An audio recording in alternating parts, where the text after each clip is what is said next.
On their first day of marriage, her millionaire husband divorced her, laughing, "I only married you for entertainment." 9 months later, he found her in a hospital bed, giving birth to his twins. Hi, my beautiful and loyal family. Welcome home to Mr. Peter's family. May the Almighty surround every woman with a shield of unbreakable strength, a river of healing, and a peace that silences every storm sent to destroy her. May every hidden battle she fought alone become the reason God lifts her higher than she ever dreamed. You are the quiet miracle behind every victory, the heartbeat of every home, the warrior who rises even when the world expects you to fall. May your tears turn into triumph, your scars into wisdom, and your silence into a testimony that shakes the heavens. My precious family, your voice matters here. Your presence keeps this home alive. A like is a prayer released. A comment is a chain broken. This is Mission 1000 likes, for every woman who carried the world on her shoulders and still found the strength to love.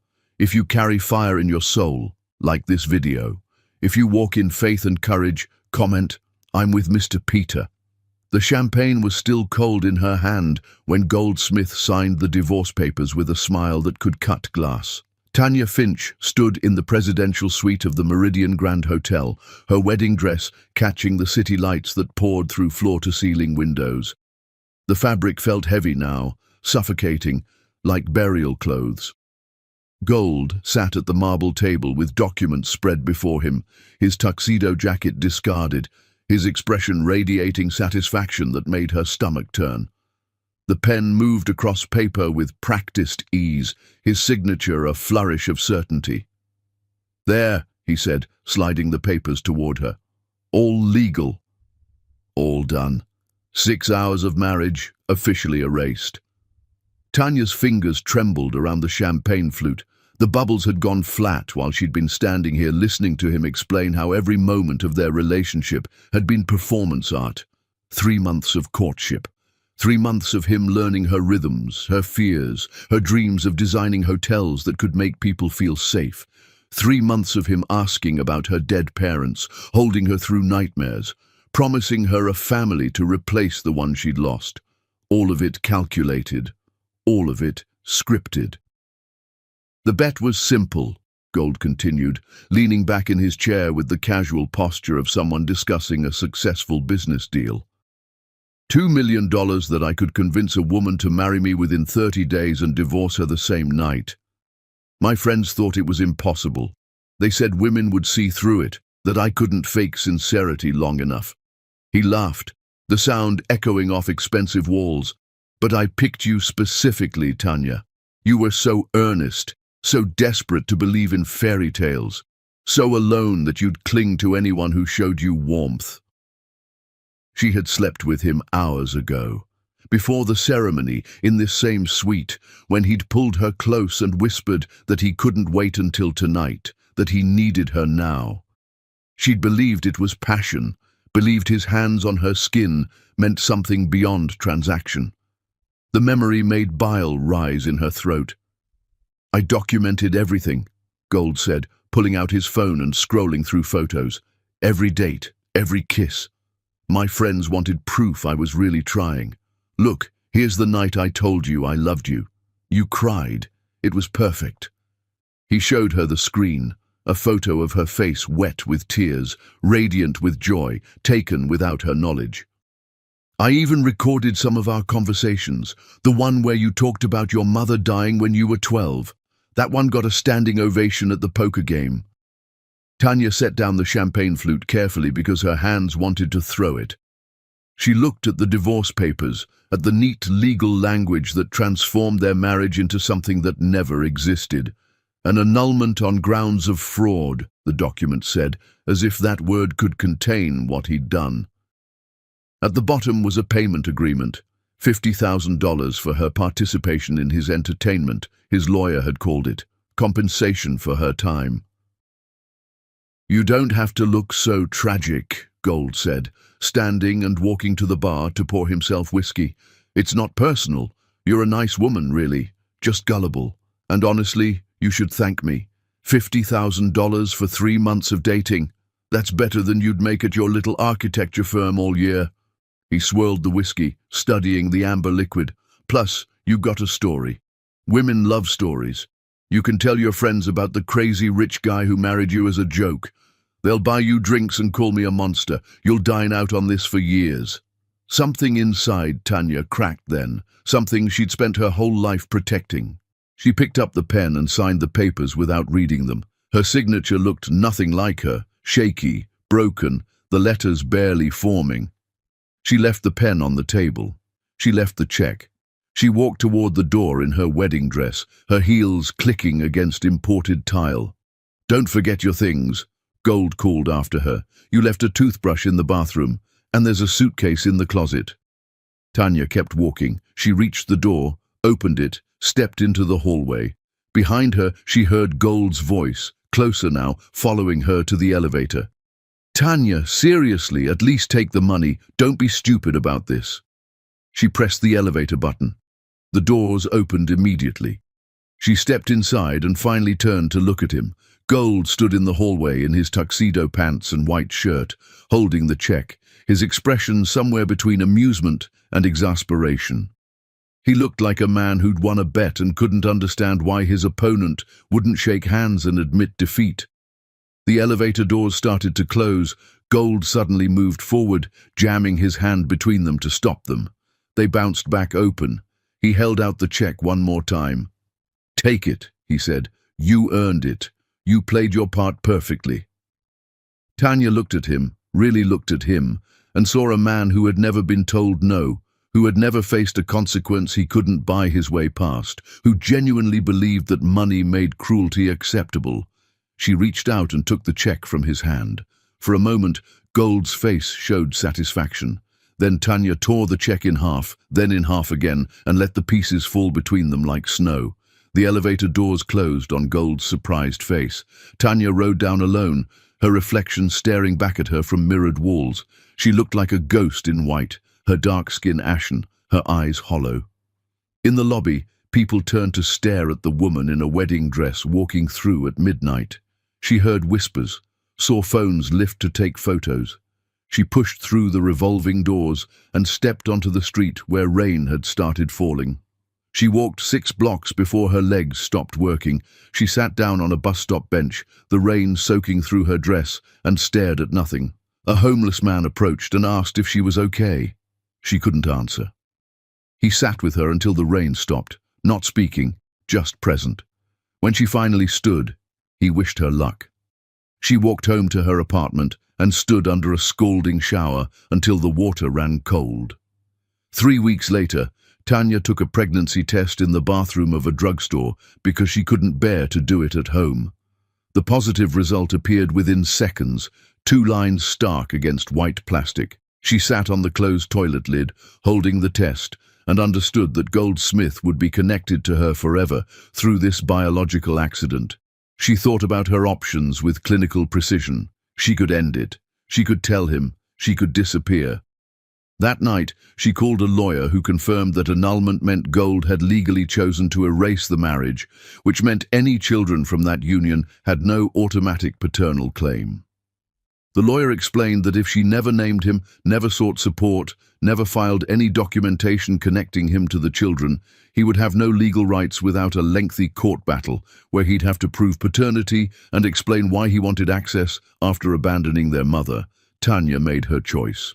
She quit her job the next morning via email. She withdrew her savings, $32,000 saved over years of careful budgeting. She packed 2 suitcases with clothes and her laptop. She left behind everything else, furniture, books, photos, the life she'd tried to build in a city that now felt poisonous. She took a bus to a coastal town she'd visited once as a child, a place small enough that no one knew Goldsmith's name, quiet enough that she could disappear into ordinary life. She rented a cottage with peeling paint and a view of the sea. She registered with freelance platforms under her middle name, offering architectural consulting to small firms who needed expertise but couldn't afford full-time staff. She bought prenatal vitamins and maternity clothes from thrift stores. She attended doctor appointments alone, filling out intake forms that asked for the father's medical history and left that section blank. At night, she stood on the cottage porch and watched the ocean while two lives grew inside her body. She didn't think about gold. She thought about her mother, who had died alone in a hospital while Tanya sat in a 7th-grade classroom learning algebra. She thought about her father, who had followed her mother into death 3 years later because grief had made his heart simply stop. She thought about being 12 years old and learning that love could be taken without warning, without mercy, without appeal. She put her hands on her growing belly and made a promise to whoever was inside. You will never know cruelty disguised as affection. You will never be a bet. You will be loved without conditions, or I will die trying. Goldsmith received a package at his office on a Tuesday morning. Inside was a single wedding photograph, torn precisely in half. His half showed him smiling at the camera. Tanya's half was missing. There was no note, no return address, just the image of a man standing alone in a tuxedo, grinning at something he'd already destroyed. Chapter 2. Birth and Blood. Goldsmith had not expected to be in a hospital at 3 in the morning, but Mitchell Carver's heart had forced his hand. Mitchell was 78 and owned the largest luxury hotel chain in Southeast Asia. He'd been in the middle of proposing a partnership worth hundreds of millions when his face had turned grey and his left hand had started clawing at his chest. Gold had called the ambulance, ridden with Mitchell to Coastal Regional Medical Center, and now sat in an uncomfortable waiting room chair while doctors worked on his business partner. The hospital smelled like disinfectant and fear. Gold hated hospitals. He'd spent too many nights in one watching his father die slowly, watching morphine turn a ruthless businessman into someone who cried at television commercials. He stood and walked the hallways because sitting still made him think, and thinking lately had become uncomfortable. He'd won his bet, collected his $2 million, told the story at parties where people laughed and called him savage. But something had shifted after that night. He'd started waking up at strange hours, remembering Tanya's face when he'd explained the bet, the way her expression had emptied of everything human. He'd told himself it was guilt, and guilt was useless. He'd moved on, but then the torn photograph had arrived and he hadn't been able to throw it away. Gold turned a corner and found himself near the maternity ward. He could hear babies crying behind closed doors, could see new fathers through observation windows holding infants with terrified gentleness. He almost turned back. Then he glanced through a partially open doorway and saw her. Tanya Finch was in a hospital bed, her body arched in pain, her face slick with sweat. A nurse stood beside her checking monitors that beeped urgently. A doctor entered the room quickly, snapping on gloves, her voice calm but firm. Gold couldn't hear the words. He stood frozen in the hallway, pressed against the wall like a thief, watching. Tanya's hospital gown was soaked through. Her hair was plastered to her skull. She made a sound that wasn't quite a scream, more like something being ripped from inside her body. The doctor was saying something about blood pressure, about complications, about needing to move quickly. More staff entered the room. Gold saw IV bags being hung, saw someone injecting something into the IV line, saw Tanya's hand grip the bedrail so hard her knuckles went pale. The door swung wider as more medical staff rushed in, and Gold had a clear view when they delivered the first baby. It came out purple and silent. The doctor moved with practiced speed, suctioning the infant's mouth and nose. There was a terrible moment of silence. Then the baby screamed, and the sound was so raw and vital that Gold felt something crack in his chest. The nurse carried the infant to a warming table, and Gold saw it was a boy, but Tanya was still screaming. The doctor's voice changed pitch, became more urgent. Another baby. Gold watched as they delivered the second child, another boy, this one crying immediately. Twins. The word hit him like a physical blow. 2 sons, 2 children who existed because of one night when he'd thought cruelty was a game. Then he saw the blood. It was spreading across the sheets faster than it should, darker than it should. The nurse called for the attending. Someone else ran out of the room, their footsteps pounding down the hallway. Gold heard the word hemorrhage. He heard someone call for the operating room to be prepped. He saw Tanya's face go slack, saw her eyes roll back, saw the doctor slam her hand on Tanya's chest and start giving orders in a voice that cut through chaos. They were losing her. Gold understood that with perfect clarity. Tanya was bleeding out in a hospital bed while her newborn sons cried in plastic bassinets. He stood paralyzed, watching the medical team fight to save a woman he'd destroyed. Minutes stretched. A doctor emerged and grabbed a passing resident, demanded blood products, demanded more hands. Gold heard fragments of conversation: placental abruption, disseminated intravascular coagulation, emergency hysterectomy if they couldn't stop the bleeding. The door closed, blocking his view. Gold slid down the wall and sat on the floor in the hallway with his back against cold plaster. He sat there for hours. Mitchell Carver's assistant called his phone repeatedly. Gold didn't answer. He sat and listened to babies crying behind closed doors, listened to nurses moving past him, listened to the sound of his own breathing that felt somehow wrong, too easy, when Tanya might be dying down the hall. At dawn, a doctor emerged from Tanya's room. She was a small woman with grey hair and the kind of exhaustion that came from saving lives. She spoke to a nurse about moving the patient to recovery, about monitoring her for the next 24 hours, about the transfusions stabilizing her condition. Gold heard her say Tanya had lost nearly half her blood volume. He heard her say it had been close, too close. Gold stood slowly, his expensive suit wrinkled, his tie loosened.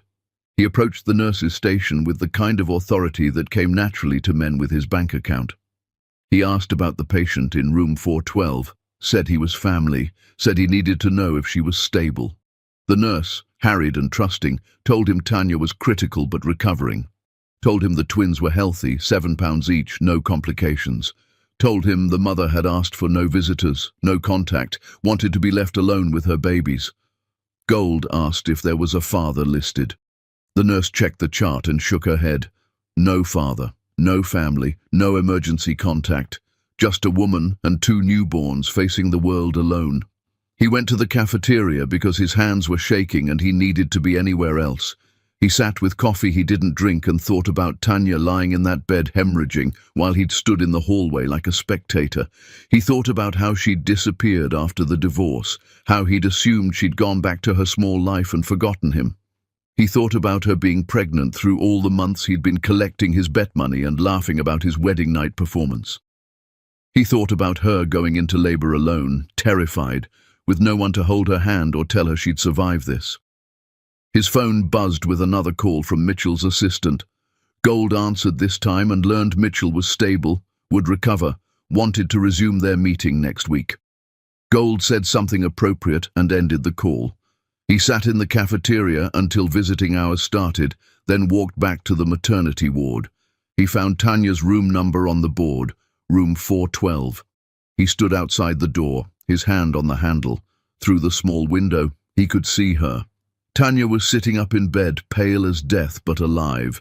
She held one baby while the other slept in a bassinet beside her. Her face was different than he remembered, harder, leaner, carved by suffering he'd initiated.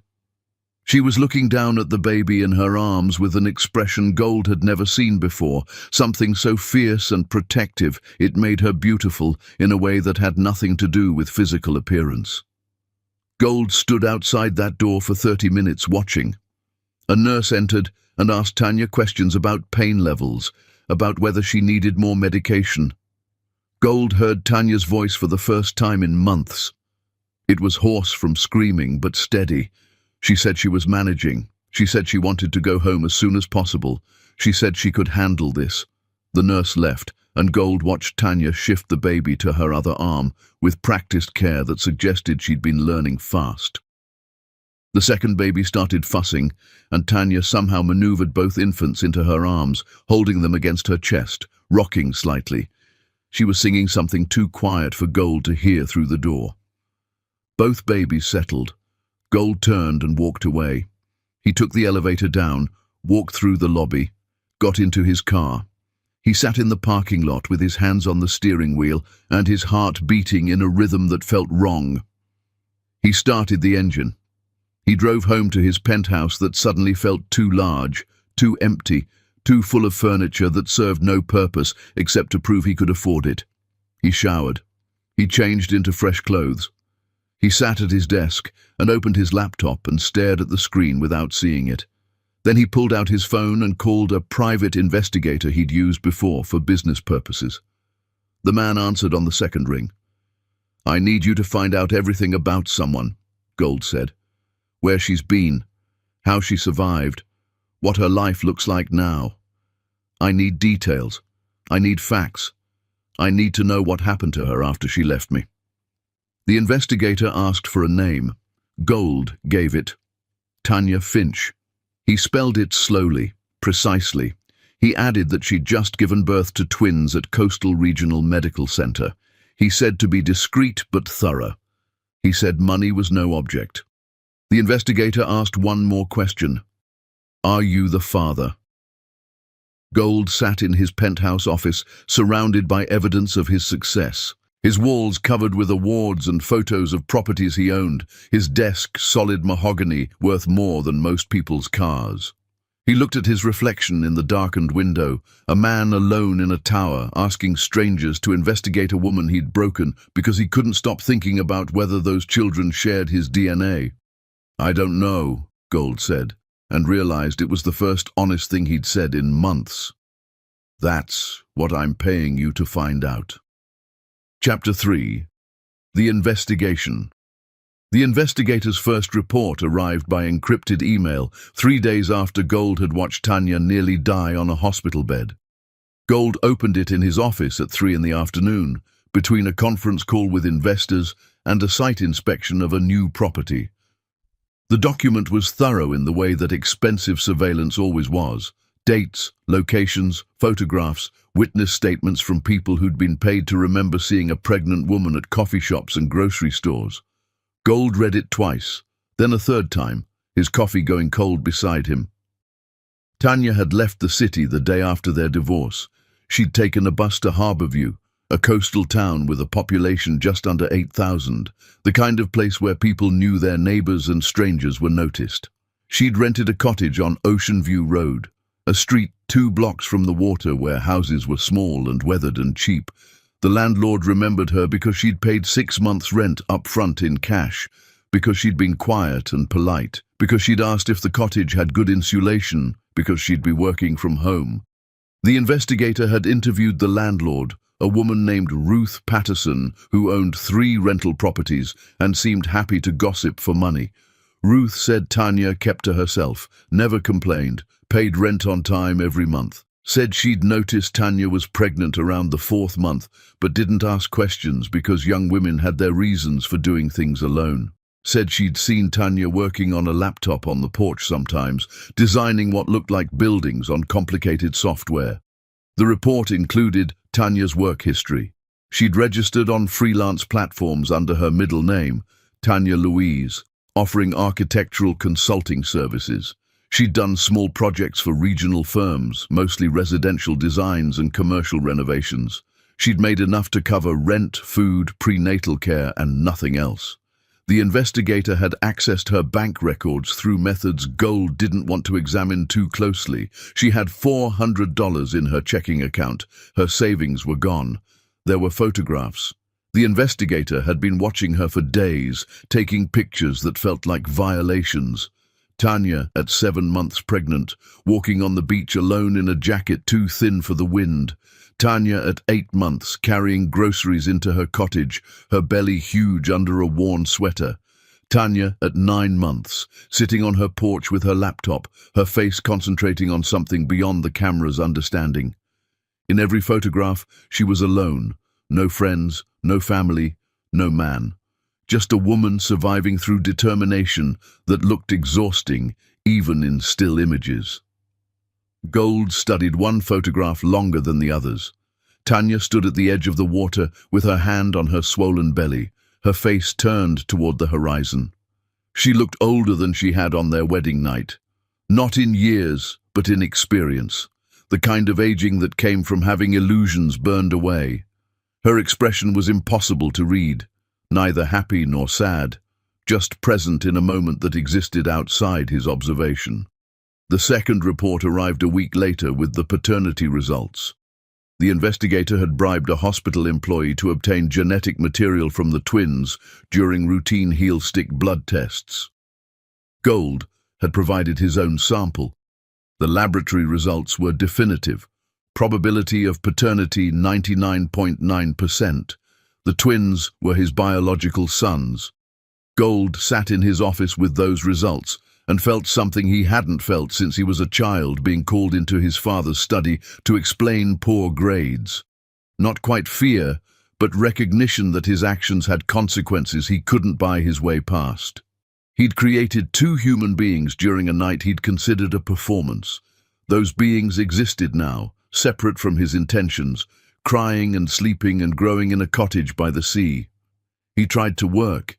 He had meetings with architects about a new hotel in Dubai, negotiations with suppliers, conference calls with his board of directors. He went through the motions with mechanical precision, while his mind stayed fixed on a woman he'd destroyed and children he'd never intended to create. His assistant asked if he was feeling well. His business partners commented that he seemed distracted. Gold said he was fine and continued functioning while something fundamental shifted inside him. The third report came 2 weeks after the birth. The investigator had followed Tanya home from the hospital, had documented her struggle to get 2 infant car seats up the stairs of her cottage while recovering from major blood loss, had photographed her exhaustion through windows he must have stood outside like a prowler. Gold read the report and felt sick. Tanya was managing alone. She'd set up 2 cribs in her small bedroom, had been seen walking the porch at midnight with babies who wouldn't sleep, had been observed sitting on her front steps at dawn, feeding one infant while the other cried inside. The investigator had found no evidence of family support, no visitors, no help. Just Tanya moving through early motherhood with the kind of determination that looked like survival. Gold made a decision. He got in his car and drove 4 hours to Harbourview, found Ocean View Road, parked down the street from the cottage. He sat there for hours watching Tanya's life through windows like the investigator had, seeing her move through rooms with a baby in her arms, seeing the lights stay on all night because infants didn't care about exhaustion. He came back the next day, and the next. He told himself he was checking on his sons, making sure they were safe, confirming Tanya was capable of managing alone. He told himself these were reasonable concerns. He didn't admit he was watching her because he couldn't stop thinking about the expression on her face in that hospital bed when she'd thought she might die. On the 4th morning, Tanya came onto the porch holding one baby while the other cried inside. She was wearing clothes that hung loose on her postpartum body, her hair uncombed, her face marked by sleeplessness. She stood there in the early light, rocking the infant mechanically, and looked directly at Gold's car. Their eyes met across 50 feet of distance. Gold's hands tightened on the steering wheel. Tanya didn't look surprised or afraid. She looked at him the way someone might look at a stain that kept reappearing no matter how much you scrubbed. She stared at him for 30 seconds, her face expressionless, the baby in her arms fussing. Then she turned, walked back into the cottage, and closed the door. Gold sat in his car, waiting for something. Police, confrontation, acknowledgement. Nothing happened. The cottage door stayed closed. After an hour, he drove back to the city feeling like he'd been dismissed by someone who'd already spent too much time thinking about him. But he couldn't stay away. He came back a week later, parked in the same spot, watched the same windows. This time, Tanya didn't come out. She moved through her cottage doing whatever mothers did, feeding, changing, soothing, surviving, and ignored the expensive car parked on her street. Gold watched her carry both babies at once, one in each arm, moving from room to room with practiced efficiency. He watched her sit on the porch steps at midnight, rocking a crying infant while the other slept inside. He watched her walk to the corner store with both babies strapped to her chest in carriers, buying formula and diapers with careful attention to prices. She never looked at his car again. She acted as if he didn't exist, as if the man watching her life from a distance was no more significant than a stranger passing through town. Her indifference was more devastating than anger would have been. On the 3rd week of surveillance, Gold decided to stop being a coward. He got out of his car and walked to the cottage door.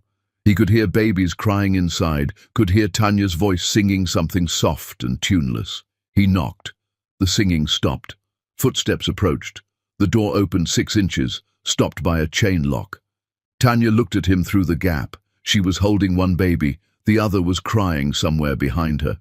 She didn't ask what he wanted. She didn't ask why he was there. She just looked at him with eyes that had learned not to expect anything from men who made promises. "I know they're mine," Gold said.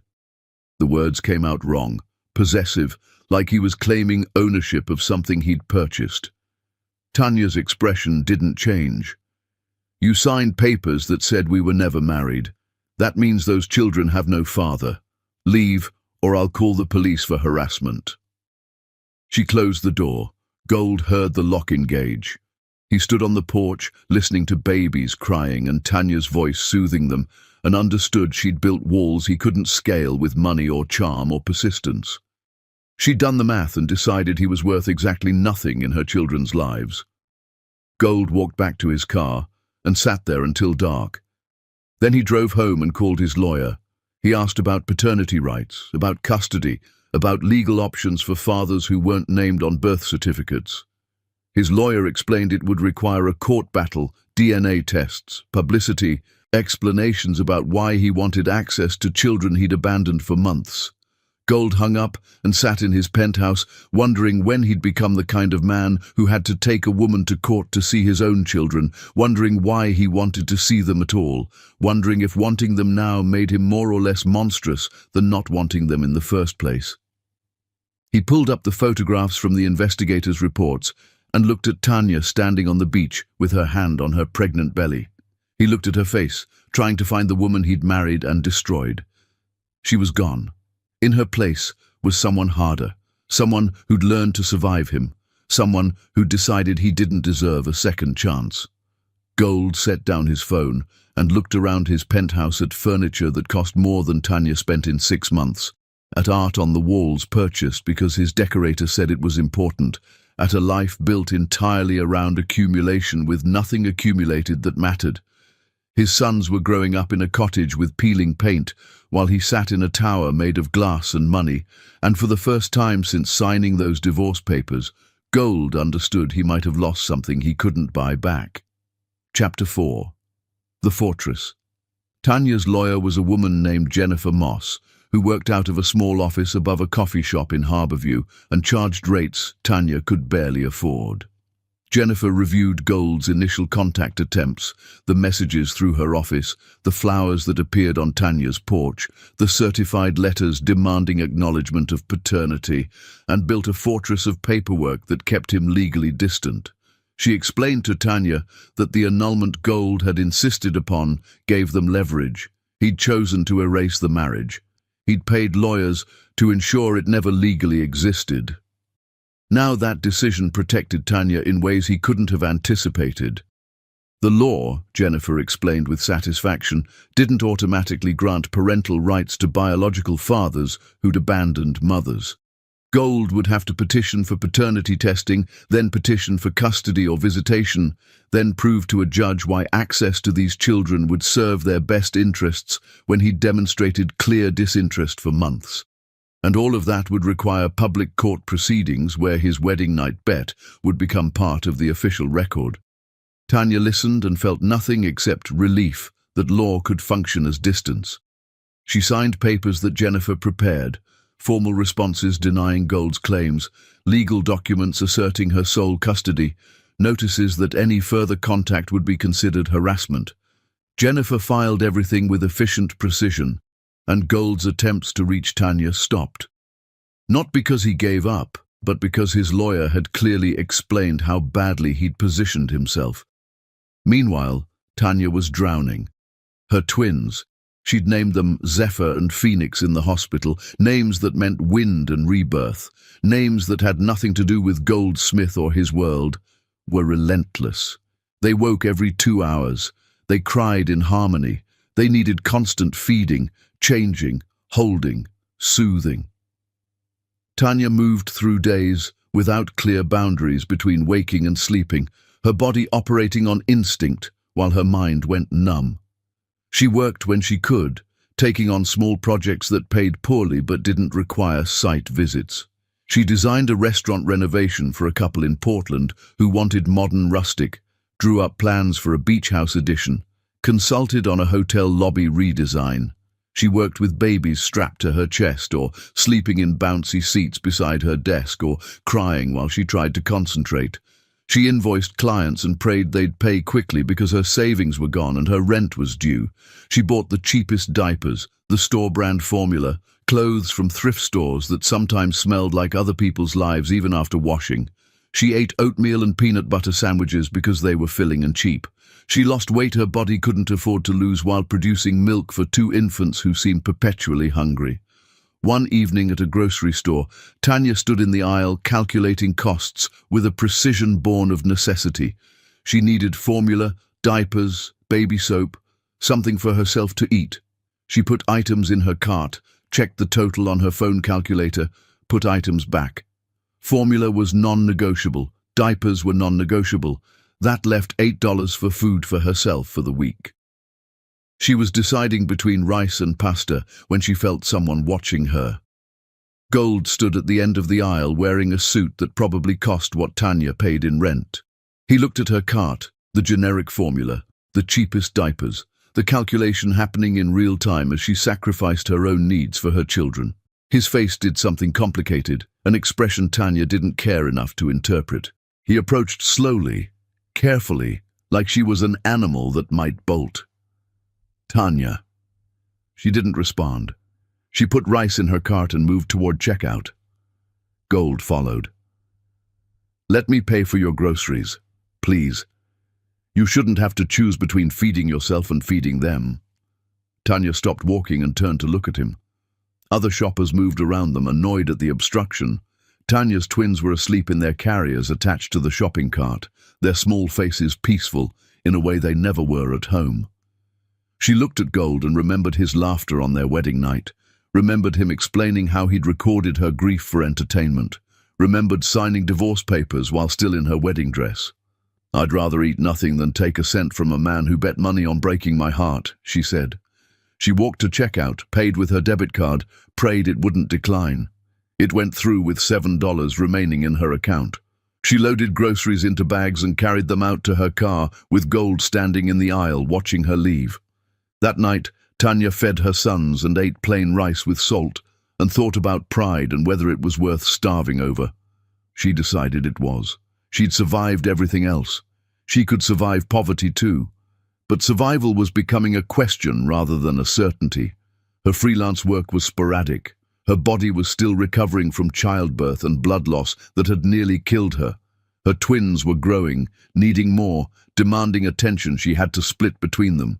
She was so tired, she sometimes hallucinated, seeing her dead mother standing in doorways, seeing shadows move like threats. One midnight when both babies were screaming and Tanya had been awake for 36 hours straight, she sat on her bathroom floor and cried for the first time since leaving the hospital. She cried because she was alone. She cried because she was failing. She cried because her children deserved better than a mother who could barely function. She cried until she heard Phoenix's screams reach a pitch that meant real distress. Then she stood up and went back to being what they needed her to be. She didn't know that her neighbor in the cottage next door had heard everything through the thin walls. She didn't know that Dr. Silas Hartwell, who'd moved in 2 weeks earlier, had been lying awake listening to her struggle every night, wondering if he should offer help or if that would be an invasion. She didn't know that he'd been in that same place once, alone with a loss too big to carry, wondering how to keep living when living took more strength than he possessed. The next morning, Tanya found groceries on her porch. Good groceries. Fresh vegetables, quality formula, expensive diapers, real food. There was no note, no name. Just bags of supplies left like a miracle. Tanya looked at the offering and then at the cottage next door. Through the window she saw a man she'd nodded to once in passing. Tall, quiet, with dark hair and the kind of tired eyes that came from seeing too much death. He was drinking coffee at his kitchen window. When he saw her looking, he raised his mug slightly in greeting but didn't smile or wave or act like he expected gratitude. Tanya took the groceries inside and fed her children and ate fresh food for the first time in weeks. She didn't thank him. She didn't acknowledge the gift. She just survived one more day. But the next week, when groceries appeared again, she knocked on his door. The man answered wearing scrubs with a hospital ID badge that identified him as Dr. Silas Hartwell, trauma surgery. He looked at her without speaking, waiting. "I can't pay you back," Tanya said, "but I can't keep taking your money either." Silas considered this. "I'm not keeping track. I hear your babies through the walls. I know you're alone. I was alone once. People helped me. Now I'm helping you. That's the only math that matters." He closed the door gently, ending the conversation before Tanya could argue. She stood on his porch, holding Phoenix and feeling something she hadn't felt in months. The possibility that not every man was Goldsmith, that kindness might exist without transaction, that maybe survival didn't have to be entirely solitary. Inside his cottage, Silas leaned against the closed door and thought about the woman next door raising 2 infants alone, thought about his wife who died giving birth to their daughter, who died 10 minutes later, thought about how grief made you either cruel or kind, and there was no middle ground. He'd chosen kind because cruelty would have destroyed him. Through the wall, he heard Tanya singing to her babies, her voice carrying through plaster and studs, and he decided he'd keep leaving groceries until she stopped needing them, or told him to stop, whichever came first. Gold sat in his car down the street watching a man he didn't know carry supplies into Tanya's cottage. He watched Tanya answer her door, watched her stand there talking to a stranger who seemed comfortable in her space. He watched something that looked like gratitude cross her face, watched her go back inside, watched lights turn on in both cottages as evening fell. His investigators' new report would identify the man as Dr. Silas Hartwell, surgeon, widower, recently relocated from Seattle. The report would note that Silas had been observed helping with the twins, had been seen on Tanya's porch holding one baby while she dealt with the other, had been photographed making her laugh. Gold would read that report and understand he wasn't just losing a custody battle. He was losing his children to another man's presence, his sons learning to recognize a voice that wasn't his, small hands reaching for arms that weren't his. He'd thrown Tanya away like she was garbage. Now someone else was proving she was treasure. He started the car and drove back to his empty penthouse where no one needed him, where nothing he owned required his care, where success felt hollow and money felt stupid. He sat in the dark and tried to remember why he'd thought the bet was funny, why he'd signed those papers with a smile, why he'd believed cruelty was acceptable when wrapped in expensive sheets. He couldn't remember. That night felt like it belonged to someone else now. Some version of himself he didn't recognize anymore. But that version had made choices this version had to live with. And those choices had consequences named Zephyr and Phoenix, who were learning to smile at a stranger, while their biological father sat in a tower made of glass and regret. Chapter 5. The Professional Collision. The acquisition proposal arrived on Gold's desk on a Tuesday morning with the kind of fanfare that signaled major money. Meridian International wanted to purchase his hotel empire for $500 million. They planned to expand operations into the luxury market, wanted his flagship properties, valued his brand recognition. The deal included retention of him as CEO with a seat on their board, stock options, performance bonuses that would make him even wealthier than he already was. His lawyers called it the opportunity of a decade. His financial advisors called it smart business. Gold signed the preliminary agreements and felt nothing except the familiar numbness that had settled into his chest since watching Tanya nearly die. The first meeting with Meridian's acquisition team was scheduled for the following week. Gold prepared by reviewing their portfolio, their expansion strategy, their market position. He was good at this kind of analysis, at seeing numbers and understanding what they meant in terms of power and growth. He'd built his empire on the ability to read balance sheets like poetry and find opportunity in risk. The meeting started precisely at 9. Meridian's team filled his conference room, executives in expensive suits, lawyers with briefcases, financial analysts with tablets. Gold went through his presentation explaining property values, occupancy rates, revenue projections. The Meridian CEO asked intelligent questions. The lawyers took notes. Everything proceeded according to script. Then the design team entered, and Gold's carefully constructed composure shattered. Tanya Finch walked through the door wearing professional clothes that hung slightly loose on her still-recovering body, carrying a portfolio case and a laptop, her face composed in an expression of absolute neutrality. She saw him. Her step didn't falter. She sat down, opened her laptop, and pulled up architectural renderings as if Gold was any other client she'd never met before. The Meridian CEO introduced her as their lead architect for the expansion project, praised her innovative designs, mentioned her growing reputation for sustainable luxury. Tanya stood and began her presentation. Her voice was steady, confident, transformed from the exhausted woman Gold had watched struggling in a grocery store. She explained her vision for renovating his flagship hotel, modernizing while maintaining character, incorporating green technology, redesigning public spaces to create intimacy within grandeur.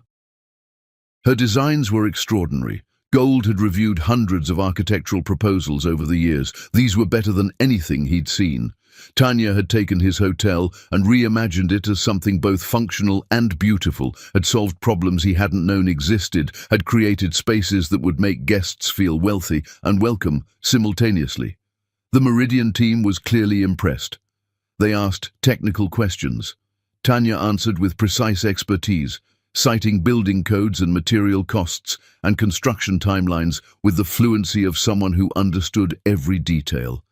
Gold sat at the head of the table and watched the woman he'd destroyed command a room full of men who hung on her words. She'd rebuilt herself. She'd taken her talent and created a professional reputation that had nothing to do with him, had worked her way into this contract through skill and determination, had survived his cruelty and become more successful than she'd been before. The realization was devastating. The meeting lasted 2 hours. Tanya never looked at Gold directly. She addressed the room, made eye contact with everyone except him, treated his presence like an irrelevant detail. When the Meridian team asked if Gold had questions about the designs, Tanya finally met his gaze with eyes that held no emotion whatsoever. Gold opened his mouth and found he had nothing to say. He nodded his approval. The meeting ended. People filed out toward lunch. Gold stood and intercepted Tanya in the hallway before she could disappear. She stopped walking but didn't turn to face him. He moved around to block her path. Up close, he could see exhaustion beneath her makeup, could see she'd lost weight she couldn't afford to lose, could see the careful construction of her professional armor. "You didn't tell me you were taking this contract," Gold said. Tanya looked at him with the expression of someone addressing a mildly annoying obstacle. "I don't report my professional decisions to you. I took a job. You happen to be tangentially involved. That's not my concern." "Tanya, we don't need to talk about anything. I'm here to work. If you have feedback on my designs, submit it through the proper channels." She moved to step around him. Gold blocked her again. "I know you need this money. I know you're struggling. Let me help. Let me set up an account for the twins. Let me pay for—" "I'm taking this contract because I earned it with my talent, not because you're offering charity." Tanya's voice was flat, factual. "My financial situation is none of your business. My children are none of your business. I'm a professional contractor working on a project where you're a stakeholder. That's the extent of our relationship." She stepped around him successfully this time and walked toward the elevator. Gold stood in the hallway, watching her leave for the second time in his life, watching her back disappear as she chose to exit rather than engage. Other people moved past him, colleagues, Meridian executives, his own assistant asking about lunch plans. Gold ignored them all. He went back to his office and closed the door and sat at his desk, staring at nothing. The project moved forward. Tanya came to weekly meetings, presented updates, coordinated with construction teams, solved problems with efficient creativity.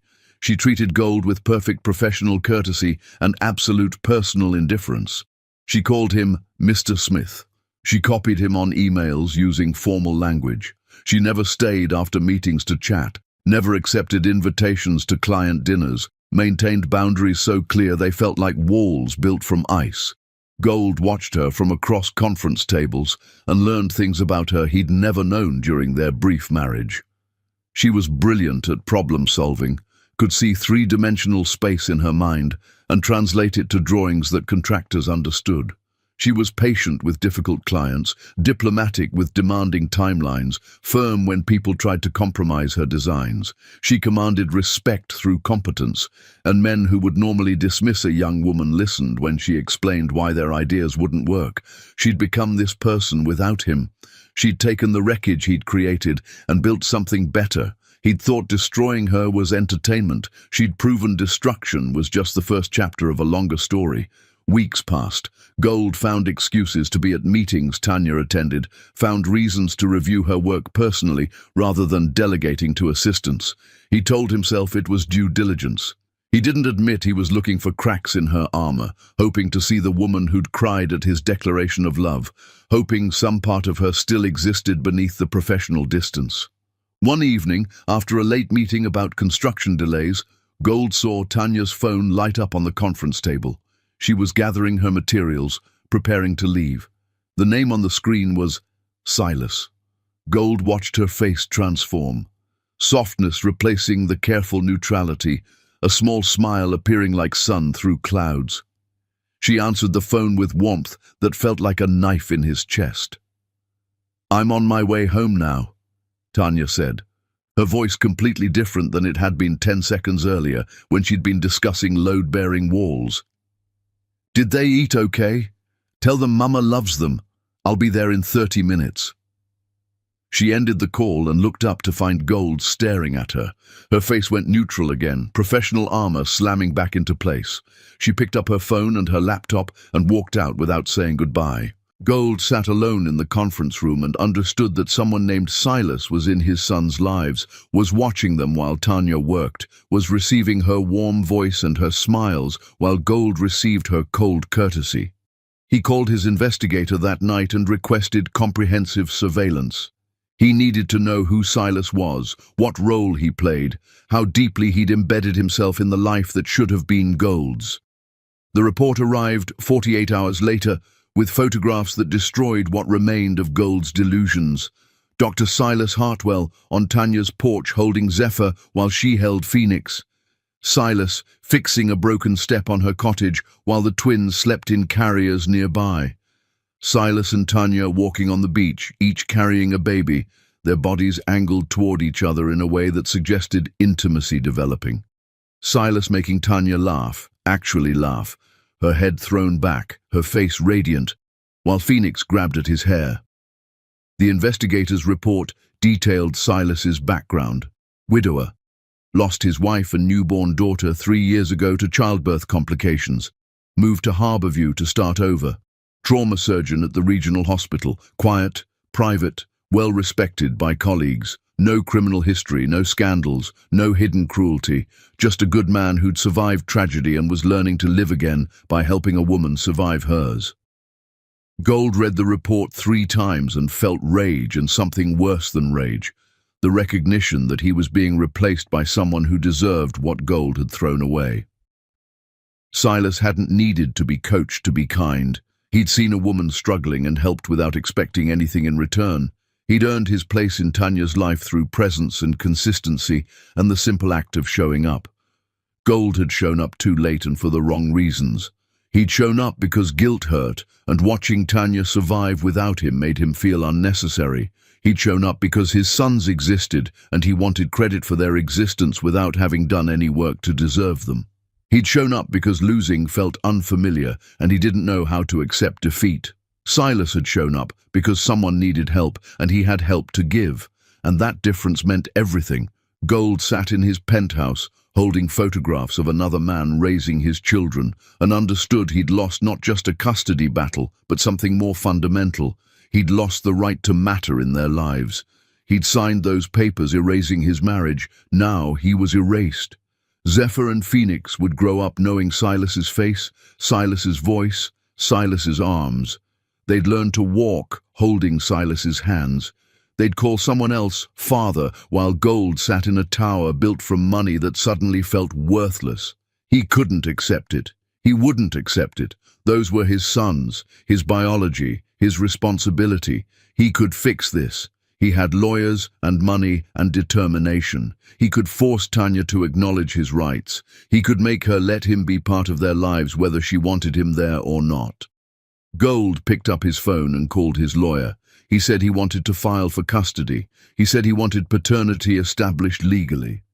He said he didn't care about publicity or cost or how difficult Tanya made it. Those were his children, and he had rights. His lawyer sighed and asked if Gold was sure. Gold said he'd never been more sure of anything. The lawyer said he'd prepare the paperwork. Gold hung up and felt something like victory, not understanding yet that forcing your way into lives that had learned to function without you wasn't victory. It was just another kind of cruelty disguised as love. Chapter 6. The Other Man. Silas Hartwell had learned about suffering in an operating room 3 years ago when his wife had stopped breathing and his daughter had never started. He'd been in the hallway waiting because doctors weren't allowed to be present for their own family's procedures, standing outside listening to the emergency that unfolded when Grace's blood pressure had spiked and the baby's heart rate had plummeted. He'd heard the code being called, had heard running feet and urgent voices, had known with clinical precision what every sound meant: hemorrhage, distress, crash cart, full arrest. He'd stood there with his medical knowledge painting pictures his heart couldn't survive. And when they'd finally let him in, Grace was gone, and the baby girl they'd named Emma had lived for exactly 10 minutes before her underdeveloped lungs had given up. Silas had held his daughter while she died, had watched her struggle for air he couldn't give her, had felt her tiny body go still against his chest. The grief had been complete, annihilating, the kind that made you understand why people walked into oceans and didn't come back. He'd taken a leave from the hospital in Seattle, where he'd been rising fast through the trauma surgery ranks, had moved into Grace's parents' house because his own apartment felt haunted, had spent months doing nothing except breathing and trying to remember why breathing mattered. Eventually, he'd gone back to work because bodies kept breaking and someone had to fix them. But Seattle had too many memories: restaurants where he'd eaten with Grace, parks where they'd walked, the hospital where she'd died. He'd requested a transfer anywhere else. Harborview Regional had needed a trauma surgeon. Silas hadn't cared where it was. He'd packed up his life, driven down the coast, rented the first cottage he'd seen, and tried to learn how to exist alone. Then he'd heard babies crying through the walls and recognized the sound of someone drowning. He'd ignored it for a week, telling himself everyone had their struggles and his help wasn't wanted. But the crying continued every night, and Silas knew exhaustion when he heard it, knew the particular desperation of being solely responsible for life, too fragile to risk failing. On the 8th night, when he'd heard a woman sobbing in a bathroom, he'd gone to the store and bought groceries, and left them on her porch like an anonymous gift because he remembered people doing the same for him after Grace died. The woman, Tanya, he'd learned later, had been suspicious initially. She'd looked at the groceries like they might be poisoned, had knocked on his door with distrust written across her face. But Silas had learned that grief and exhaustion made you too tired for pride.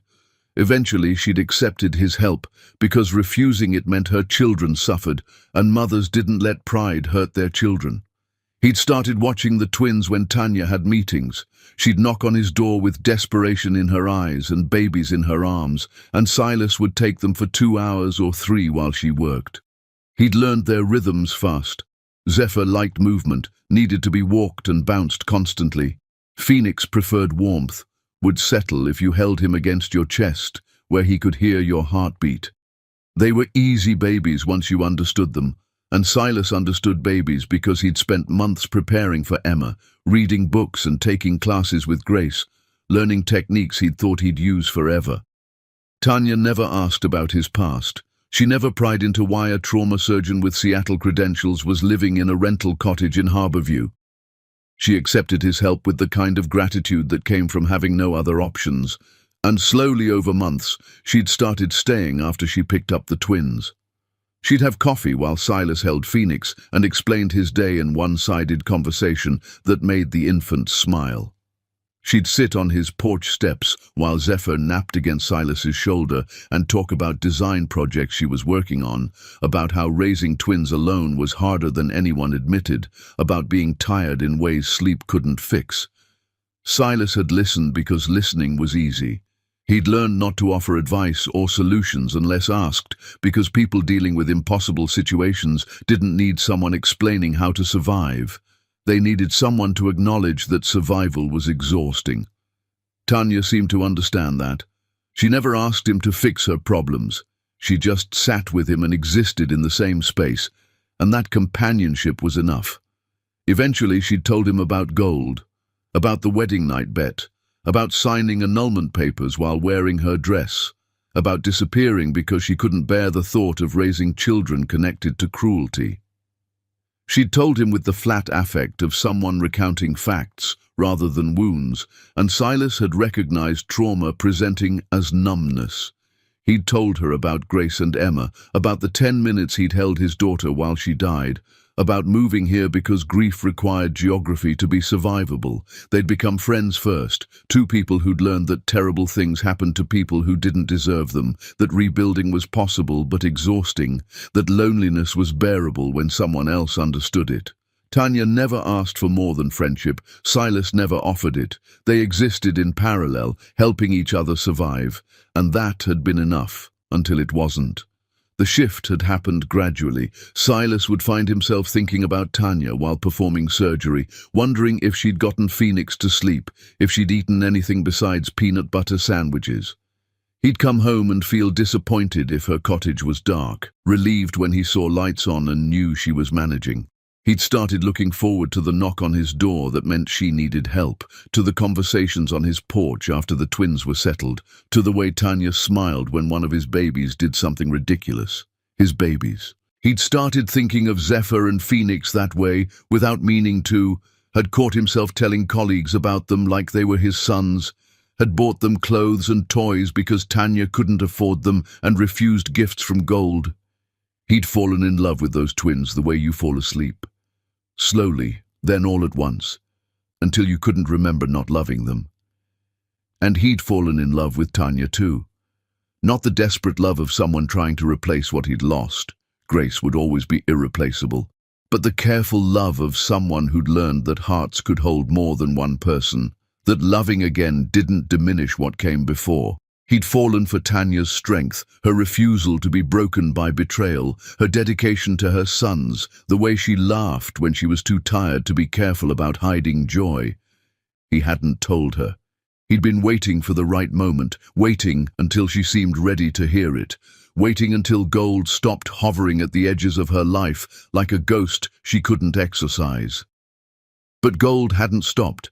He'd filed for custody, forcing Tanya into legal battles she couldn't afford emotionally or financially. He'd hired expensive lawyers who were building cases that painted Tanya as vindictive, painting Gold as a reformed man seeking redemption through fatherhood.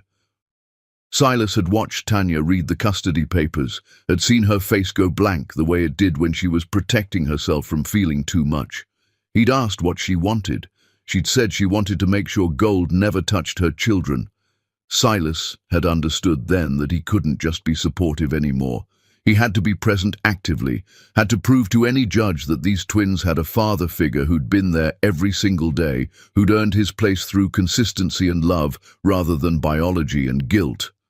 So, on a Wednesday evening after putting both twins to bed and finding Tanya washing dishes with mechanical exhaustion, Silas had asked her to marry him. Not romantically. There had been no candles or music or grand gestures. Just him, standing in her kitchen with a simple ring he'd bought that afternoon, saying words he'd practiced 50 times in his head. I love you. I love them. Let me be your family officially. Tanya had stared at the ring like it was a puzzle she couldn't solve. Then she'd started crying. Not sad crying, but the kind of crying that came from holding too much inside for too long. Silas had put the ring on the counter and held her while she broke apart, her body shaking against his, her tears soaking his shirt. He'd held her until she stopped, until she could breathe again, until she stepped back and wiped her face with the kind of embarrassment that came from letting someone see you completely. She hadn't said yes that night. She'd taken the ring and held it, and asked for time. Silas had given it gladly, had told her he'd wait as long as she needed, had meant it with every part of himself. He'd gone back to his cottage and lain awake thinking about Grace, silently asking her if this was okay, if loving someone else meant forgetting her. He'd felt no answer because dead people didn't answer questions. But he'd imagined her response would be that love wasn't finite, that he'd been alone long enough, that Emma would have wanted siblings, even if they weren't biologically hers. The next morning, Tanya had knocked on his door before dawn. She'd been holding both twins, her hair uncombed, wearing pajamas and a jacket. She'd said, "I'm terrified. I don't know if I can trust this, but I want to try." She'd handed him the ring still in its box and said, "Ask me again when I'm not crying and exhausted." Silas had taken the ring and asked her then, standing in his doorway at sunrise with babies between them and their breath visible in cold air. Tanya had said yes. Phoenix had started fussing. Zephyr had grabbed Silas's shirt. They'd gone inside and made breakfast together like they'd done it 1,000 times before, and Silas had understood that marriage didn't always start with passion and proposal. Sometimes it started with eggs and coffee and the decision to build family deliberately rather than waiting for it to arrive perfectly. They'd set a date, small ceremony, just them and the twins and a handful of people Silas worked with. Tanya had started designing her own dress, something simple that wouldn't feel like mockery of the wedding dress she'd worn while Gold laughed. Silas had filed adoption paperwork that would be finalized after the marriage, establishing legal parenthood that would protect the twins if anything happened to Tanya. The custody trial approached like a storm. Tanya prepared with her lawyer, rehearsing testimony, organizing evidence, trying to stay calm. Silas prepared too, gathering character references from colleagues, documenting his role in the twins' lives, making sure any judge would see him as a father in every meaningful way. Gold might have Biolo, guy. Silas had presence. And in the end, presence mattered more. One evening, a week before trial, Gold showed up at Tanya's cottage, drunk and desperate. Silas had been there, had been staying most nights because Tanya couldn't sleep and needed someone present who wasn't a 6-month-old infant. He'd heard Gold's car pull up, had heard the pounding on the door, had stood behind Tanya when she opened it with the chain lock engaged. Gold had looked terrible, expensive suit rumpled, hair disheveled, eyes red from drinking or crying or both. He'd started talking fast, words tumbling over each other, explaining how he'd felt since seeing her in the hospital, admitting he'd been cruel, saying he wanted to be a father, begging for a chance.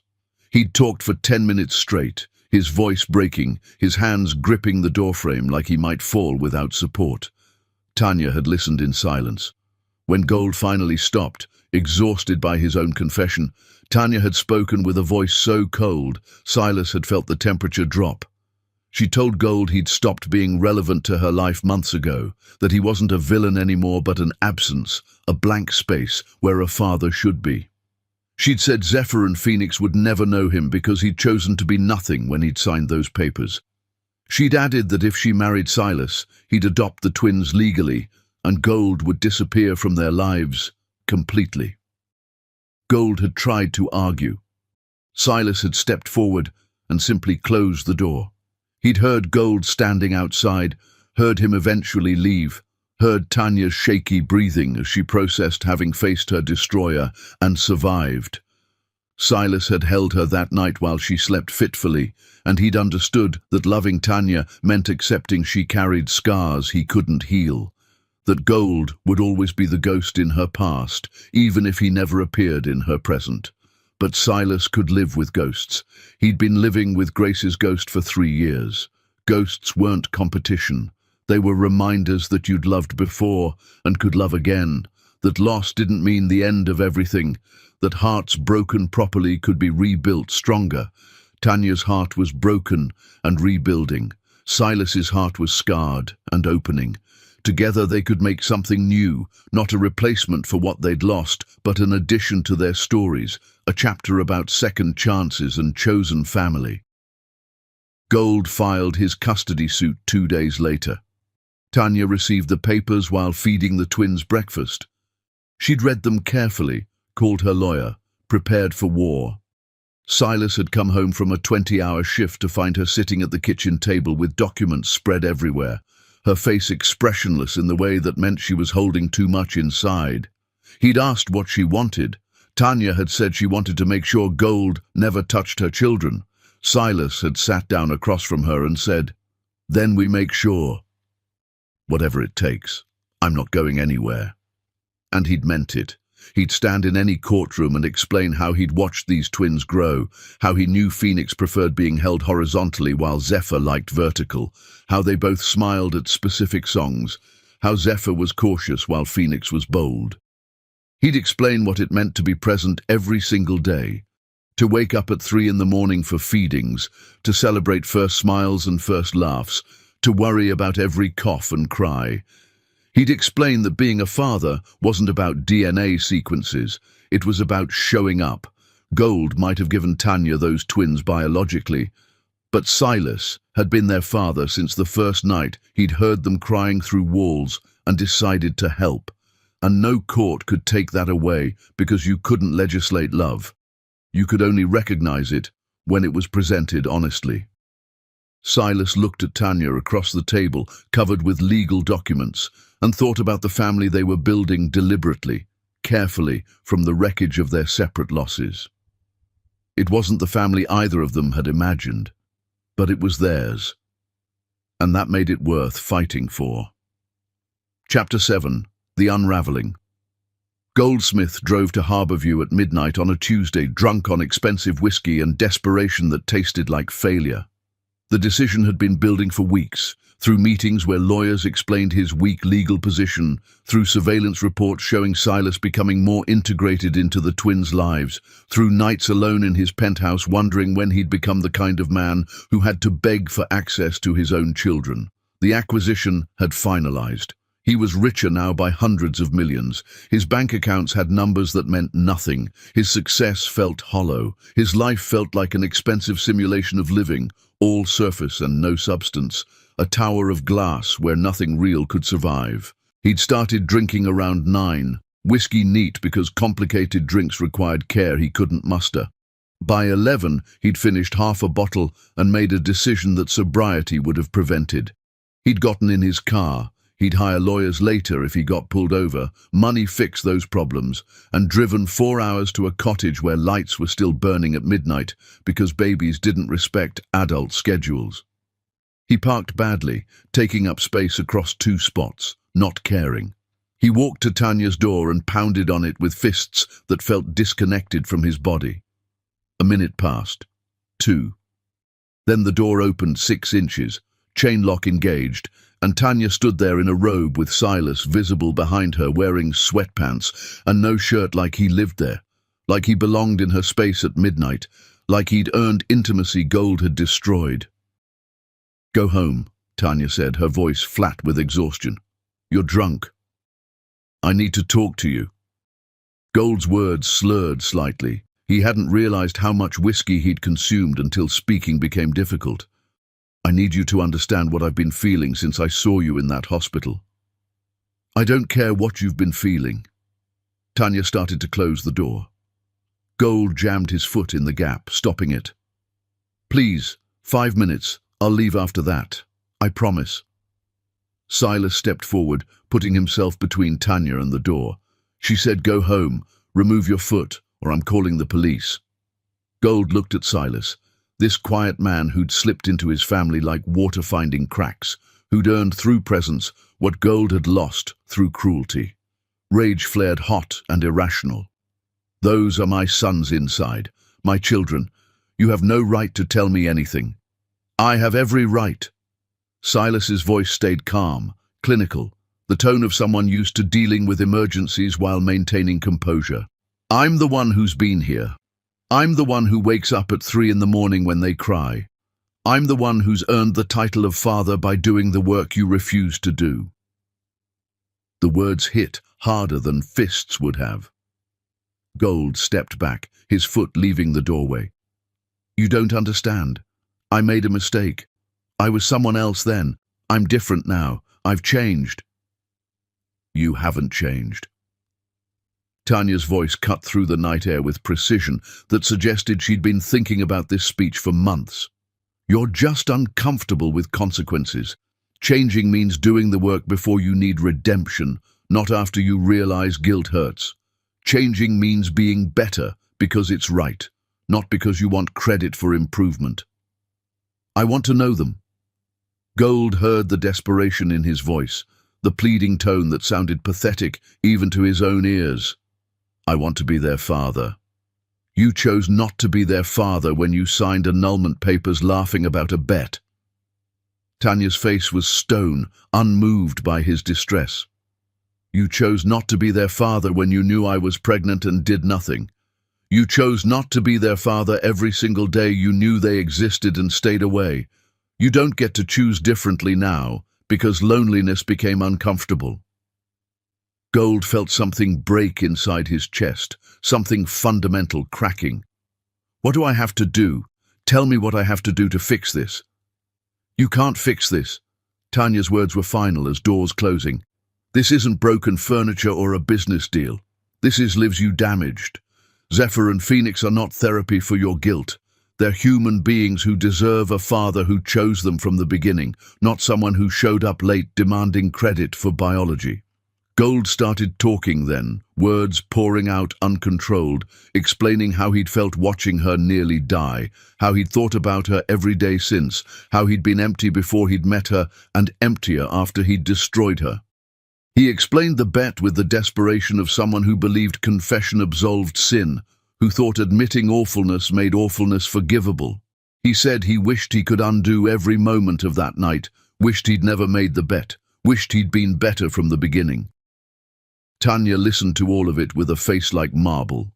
When Gold finally ran out of words and stood there breathing hard and feeling tears he didn't remember crying on his face, Tanya spoke with a gentleness that felt crueler than anger. I believe you feel guilty, she said. I believe you regret what you did. But guilt isn't love. Regret isn't commitment. You're here because you need forgiveness to feel better about yourself. You're not here because you want to know Zephyr and Phoenix as people. You're here because they represent redemption, and you've decided you deserve redemption without earning it. That's not true. But even as Gold said it, he wondered if it was a lie, if his desperation to be a father was really just desperation to prove he wasn't the monster he'd become in his own mind. I stopped thinking about you months ago, Tanya continued.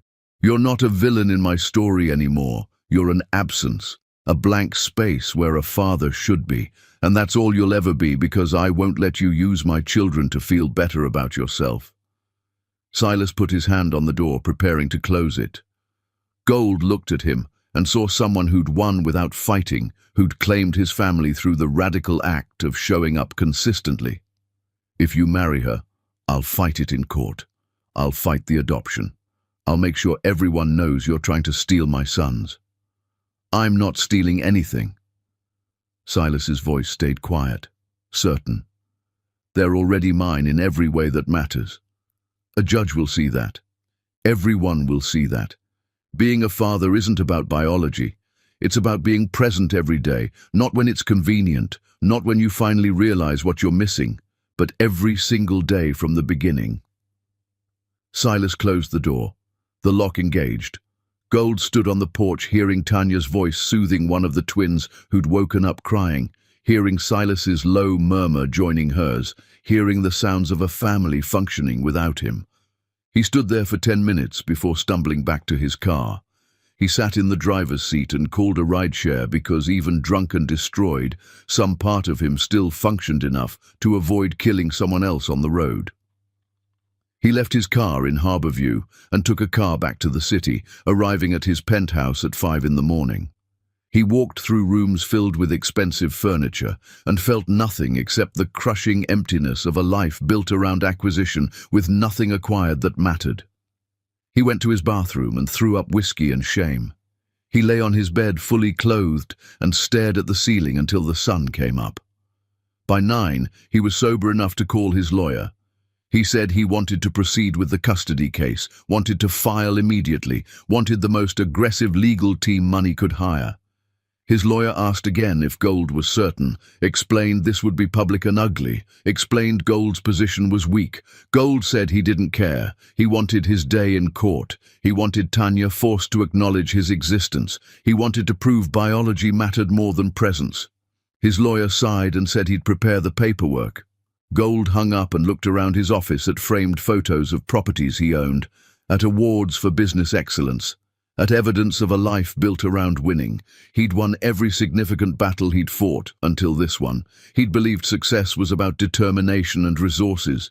He'd believed problems dissolved when you threw enough money at them. But this problem wasn't dissolving. It was hardening into something permanent. A wall between him and his children built from his own choices, reinforced by Tanya's determination to protect them from him. He couldn't buy his way past it. He couldn't charm his way through it. He could only force his way in with lawyers and legal claims and the brutal machinery of a court system designed to establish facts rather than heal wounds. Gold prepared for war because war was the only language he understood. He gathered evidence, DNA tests, financial records proving he could provide better than Tanya, character witnesses who'd testify he'd changed. He built a case designed to dismantle Tanya's claim that he was irrelevant, designed to paint her as vindictive and him as reformed. His lawyers crafted arguments that sounded persuasive on paper, arguments that framed biology as destiny and his absence as circumstance rather than choice. But late at night, alone in his tower, Gold wondered if winning this case would actually win him anything. Even if a judge granted him visitation, even if he was legally allowed to see Zephyr and Phoenix, would they want to know him?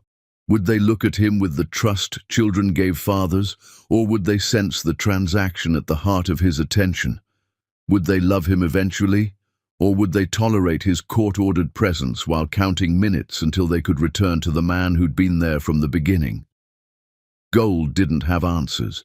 He only had lawyers and money and determination. So he prepared for trial and told himself that winning legal custody meant winning fatherhood, that a judge's order could transform biology into family, that law could replace love if you argued well enough. He believed this because believing otherwise meant accepting he'd destroyed something irreplaceable, that some consequences couldn't be overcome with wealth and persistence, that you couldn't bet on breaking someone's heart and expect to collect on redemption later. The custody papers were filed on a Thursday. Tanya received them while feeding the twins breakfast. Gold's lawyers had delivered them personally, had waited while Tanya signed for service, had left her sitting at her kitchen table with legal documents spread everywhere, and her world shifting toward confrontation she'd tried to avoid. Silas came home from a night shift at the hospital to find her still sitting there, Phoenix and Zephyr playing on the floor nearby, her face expressionless. He read the papers over her shoulder.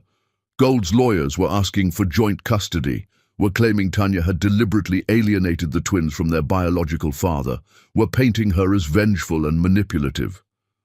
They'd included photographs of Gold, carefully chosen images showing him looking respectable and remorseful, nothing like the man who'd shown up drunk at midnight. "What do you want?" Silas asked. Tanya looked at her sons playing with blocks on the floor, looked at these small humans she'd created and protected and loved with ferocity that sometimes scared her. She thought about Gold's laughter on their wedding night, about bleeding out after giving birth alone, about every moment since when she'd chosen them over everything else. She looked at Silas, who'd been present without being asked, who'd loved without requiring reciprocity, who'd proven that kindness existed outside transaction. "I want to make sure he never touches my children," Tanya said. "I want them to know their worth isn't measured by whether someone who hurt me decides he wants to claim them. I want them to grow up safe." Silas knelt beside her chair and took her hand. "Then we make sure. We go to court. We tell the truth. We show any judge who'll listen that family is built, not claimed, and we win." Tanya squeezed his hand and hoped he was right, hoped that justice would see past biology to presence, hoped that a court system designed to protect children would actually protect hers. But she'd learned that hope was dangerous, that people you trusted could destroy you, that promises meant nothing when tested by convenience. Still, she had no choice.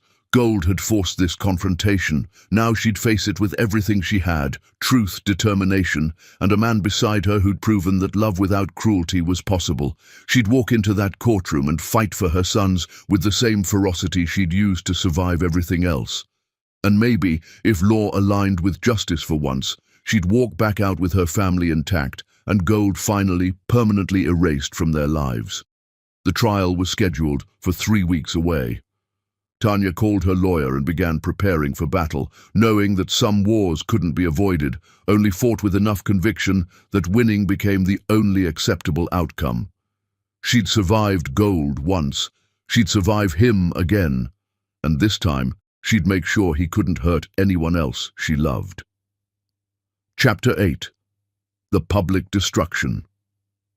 The story broke on a Tuesday morning across social media platforms like wildfire consuming dry timber. Someone had leaked the details, a reporter with connections to the courthouse, or maybe one of Gold's former friends who'd participated in the bet, or perhaps just someone who'd heard the story and decided the public deserved to know. The headline appeared first on a regional news site, then spread to larger outlets within hours. Millionaire CEO bet $2 million he could marry and divorce woman same day, now seeks custody of resulting twins. The article included everything: the wedding night betrayal, the annulment papers, Tanya's disappearance and survival, Gold's sudden interest in fatherhood after months of absence, the custody battle framing a reformed man against a vindictive mother. Except public opinion didn't frame it that way. People read the story and saw a monster who'd gambled with a woman's heart, who'd documented her grief for entertainment, who'd left her to bleed nearly to death while giving birth to his children, who now wanted credit for biology without having done any work of fatherhood. Comment sections exploded with rage. Gold's hotels were review-bombed by people who'd never stayed there but wanted to punish him. His business partners received thousands of emails demanding they sever ties. His personal social media accounts were flooded with messages calling him irredeemable, calling him the worst kind of predator who wrapped cruelty in expensive suits. Gold watched his reputation disintegrate in real time. His publicist quit via email, saying she couldn't represent someone whose actions were indefensible. His board of directors called an emergency meeting to discuss whether his presence was damaging the company's brand. Former friends who'd participated in the bet suddenly had no recollection of events, claiming they'd tried to talk Gold out of it, claiming they'd been disgusted by his behavior. Everyone who'd laughed with him at poker games now pretended horror and distance. Within 72 hours, Meridian International suspended their acquisition pending resolution of legal matters. Their CEO released a statement saying they couldn't partner with someone whose personal conduct contradicted their corporate values. Gold's stock portfolio dropped. His net worth declined by tens of millions as investors distanced themselves from toxicity. His lawyers advised settling immediately, offering Tanya whatever she wanted financially, in exchange for dropping all claims against his public reputation. Gold refused. He'd gone too far to retreat now. Backing down meant admitting defeat, meant accepting he'd destroyed his life for nothing. He told his lawyers to proceed with trial, told them to build the case painting Tanya as vindictive despite public opinion, told them money was unlimited for this fight. His lawyers looked at him with the pity people reserved for drowning men who refused lifeboats, but they took his money and prepared their arguments. Meanwhile, Tanya became a sympathetic figure. A women's magazine contacted her for an interview, offering payment she couldn't refuse. They sent a photographer to Harborview, did a feature shoot at the cottage with Tanya holding Zephyr and Phoenix while sunlight poured through windows. Silas was visible in background shots, fixing the porch railing, making coffee in the kitchen, existing in their space with the comfortable presence of family. The article detailed Tanya's architectural achievements, her survival after betrayal, her determination to protect her children, her rebuilding of life from ashes. The interviewer asked about Gold. Tanya's response became famous, quoted across social media platforms and printed on T-shirts by people who'd never met her. He taught me that some people see love as a transaction. I chose to see my children as a gift I gave myself. The article portrayed her as strong without being vindictive, damaged without being broken, a woman who'd survived cruelty and built something beautiful from wreckage. Comments praised her resilience. Women shared their own stories of betrayal and survival. Tanya became a symbol of refusing to be destroyed by men who thought power meant permission to hurt. Gold read the article 3 times and felt something like vertigo. The woman in those photographs looked nothing like the person he'd married. That Tanya had been soft, eager to please, desperate for connection. This Tanya was steel wrapped in determination, beautiful in ways that had nothing to do with physical appearance and everything to do with strength earned through suffering. Silas appeared in the background of photos like he belonged there, holding Phoenix with the casual competence of someone who'd done it 1,000 times, making Tanya laugh in a captured moment that showed them as a unit functioning with synchronized ease. Gold looked at those photographs and understood he'd created this, not just the betrayal that had forced Tanya to become harder, but the family that had formed in his absence. Silas existed in Gold's place because Gold had abandoned that place. Zephyr and Phoenix smiled at Silas, because Silas had been there to earn their smiles. Tanya had rebuilt herself into someone extraordinary because surviving Gold had required becoming extraordinary. He'd destroyed her, and she'd used the pieces to build something better than what he'd broken. The custody hearing approached with media attention that made privacy impossible. Reporters camped outside the courthouse. News vans parked on Gold Street, filming his penthouse building, interviewing neighbors who claimed they'd always thought he was arrogant. Tanya's cottage in Harborview became a pilgrimage site for supporters who left flowers and notes of encouragement on her porch. She hired security to keep people away, uncomfortable with being transformed into a public figure when she'd only wanted to raise her children in peace. Gold's lawyers advised him repeatedly to settle. They explained his position was worse than weak. It was indefensible in the court of public opinion and questionable in actual court. Biology gave him some claim, but abandonment for months undermined that claim significantly. Tanya's lawyer had character witnesses, had documentation of her sole support, had Silas ready to testify about his role in the twins' lives. Gold's lawyers had DNA tests and arguments that parental alienation was abuse, that Tanya's refusal to include him was vengeful rather than protective. 1 week before trial, Gold met with his legal team in a conference room that felt like a bunker. They laid out the strategy: attack Tanya's character, paint her as someone who weaponized children, argue that biological fathers had rights regardless of past behavior. Gold listened to them explain how they'd cross-examine Tanya, how they'd make her look vindictive, how they'd present Gold as reformed and repentant. He listened and felt sick. "This will destroy her publicly," his lead lawyer said. "We'll have to bring up the pregnancy concealment, make it look deliberate and cruel. We'll have to suggest she's unstable, that her choices were motivated by revenge rather than protection. It's ugly, but it's effective." Gold looked around the table at lawyers who were being paid to dismantle a woman he'd already destroyed once. He thought about Tanya sitting in a hospital bed bleeding while he'd stood in the hallway watching, thought about her raising his children alone while he'd been collecting money from a bet, thought about her becoming someone extraordinary specifically because she'd survived him. He thought about whether winning this case would actually win him anything meaningful, or if it would just prove he could hurt Tanya twice.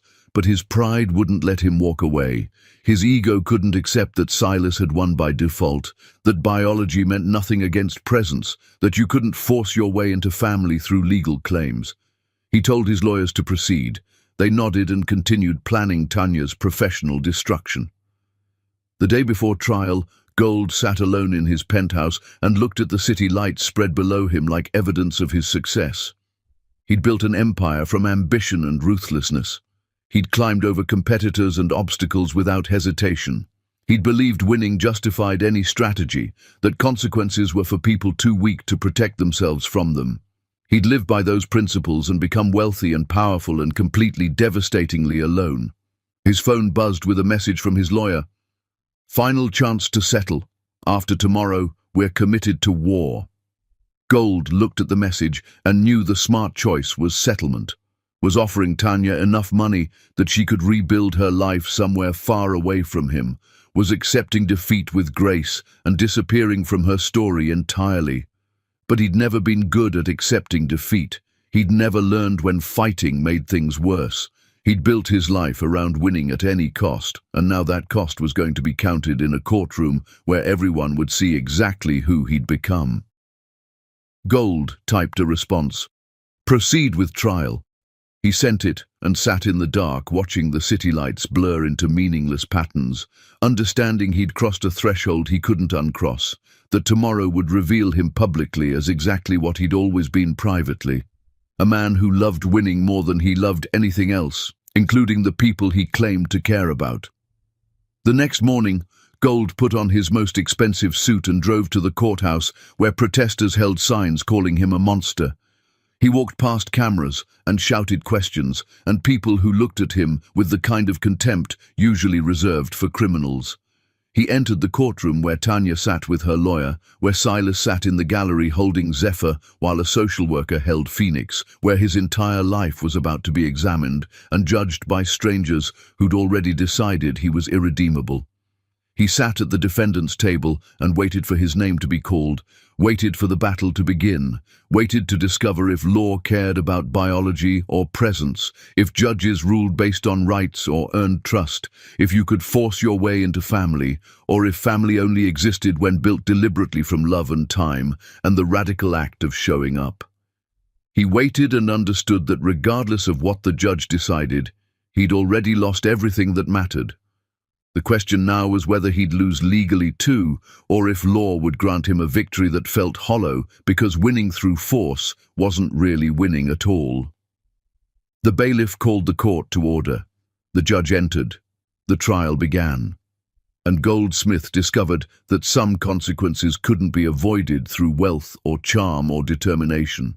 Some consequences just existed, permanent and devastating. Reminders that actions had weight and choices had costs, and cruelty always came back around eventually, dressed in courtroom formality and carrying the power to take away everything you'd decided too late that you wanted. Chapter 9. The Proposal and the Decision. Silas Hartwell proposed to Tanya Finch on a Wednesday evening while washing dishes in her small kitchen, the twins finally asleep after an exhausting day. There had been no planning, no grand gesture, no dramatic setup. Just Silas drying a plate and looking at Tanya, scrubbing a pot with mechanical exhaustion, her face drawn from too many sleepless nights preparing for trial, her hands trembling slightly from stress that had nowhere to go except into her body. He'd been thinking about the proposal for weeks, had bought the ring a month ago and kept it in his pocket, waiting for the right moment. Then he'd realized there would never be a perfect moment, that waiting for ideal circumstances meant never acting, that love didn't require perfect timing, it just required honesty. "Marry me," he'd said, setting down the dish towel and pulling the small box from his pocket. "I love you. I love them. Let me be your family officially." Tanya had stared at the ring like it was something from another planet. Something that didn't belong in her kitchen with its chipped counters and second-hand appliances. Her hands had gone still in the soapy water. She'd looked at the ring, then at Silas, then back at the ring. And then she'd started crying, not delicate tears, but the kind of sobbing that came from somewhere deep and broken, the kind that suggested she'd been holding herself together through pure will, and the will had finally cracked. Silas had put the ring on the counter and held her while she fell apart. She'd pressed her face into his chest and cried like she hadn't cried since the wedding night, like all the tears she'd saved for 9 months were escaping at once. He'd held her and said nothing because there was nothing to say. Sometimes people needed to break before they could rebuild, needed to release what they'd been carrying before they could accept something new. When she'd finally stopped, when she'd pulled back and wiped her face with embarrassment that came from letting someone see complete vulnerability, Tanya had picked up the ring box and held it without opening it. "I don't know if I can do this," she'd whispered. "I don't know if I can trust this." "You don't have to decide tonight," Silas had said. Take the time you need. I'll be here tomorrow and the day after and every day following. I'm not going anywhere, regardless of your answer." Tanya had taken the ring and gone to bed without saying yes or no, leaving Silas in the kitchen wondering if he'd made a mistake, if proposing now had been pressure she didn't need when she was already drowning in legal battles. He'd gone back to his own cottage and lain awake thinking about Grace, silently asking his dead wife if this was okay, if moving forward meant leaving her behind. He'd gotten no answer because dead people didn't answer questions, but he'd felt something like peace, like permission to keep living even when living meant loving someone else. Over the next days, Silas watched Tanya test him in small ways, being difficult when she was usually accommodating, pulling back when she was usually open, saying things designed to provoke reaction. He recognized the pattern. She was checking if he'd stay when she wasn't easy, if his presence was conditional on her being grateful and manageable. He'd responded by staying exactly the same, patient, present, unwavering. He'd told her when she was being unfair, but he'd told her gently, and he hadn't left. He'd proven that his love wasn't transactional, that she could be difficult and human and scared without losing him. 3 days before the custody trial, Tanya had knocked on his door before sunrise. She'd been holding both twins, wearing pajamas and a jacket, her hair uncombed. She'd looked at him with eyes that were terrified and determined simultaneously. "I'm scared," she'd said. "I don't know if I can trust this, but I want to try."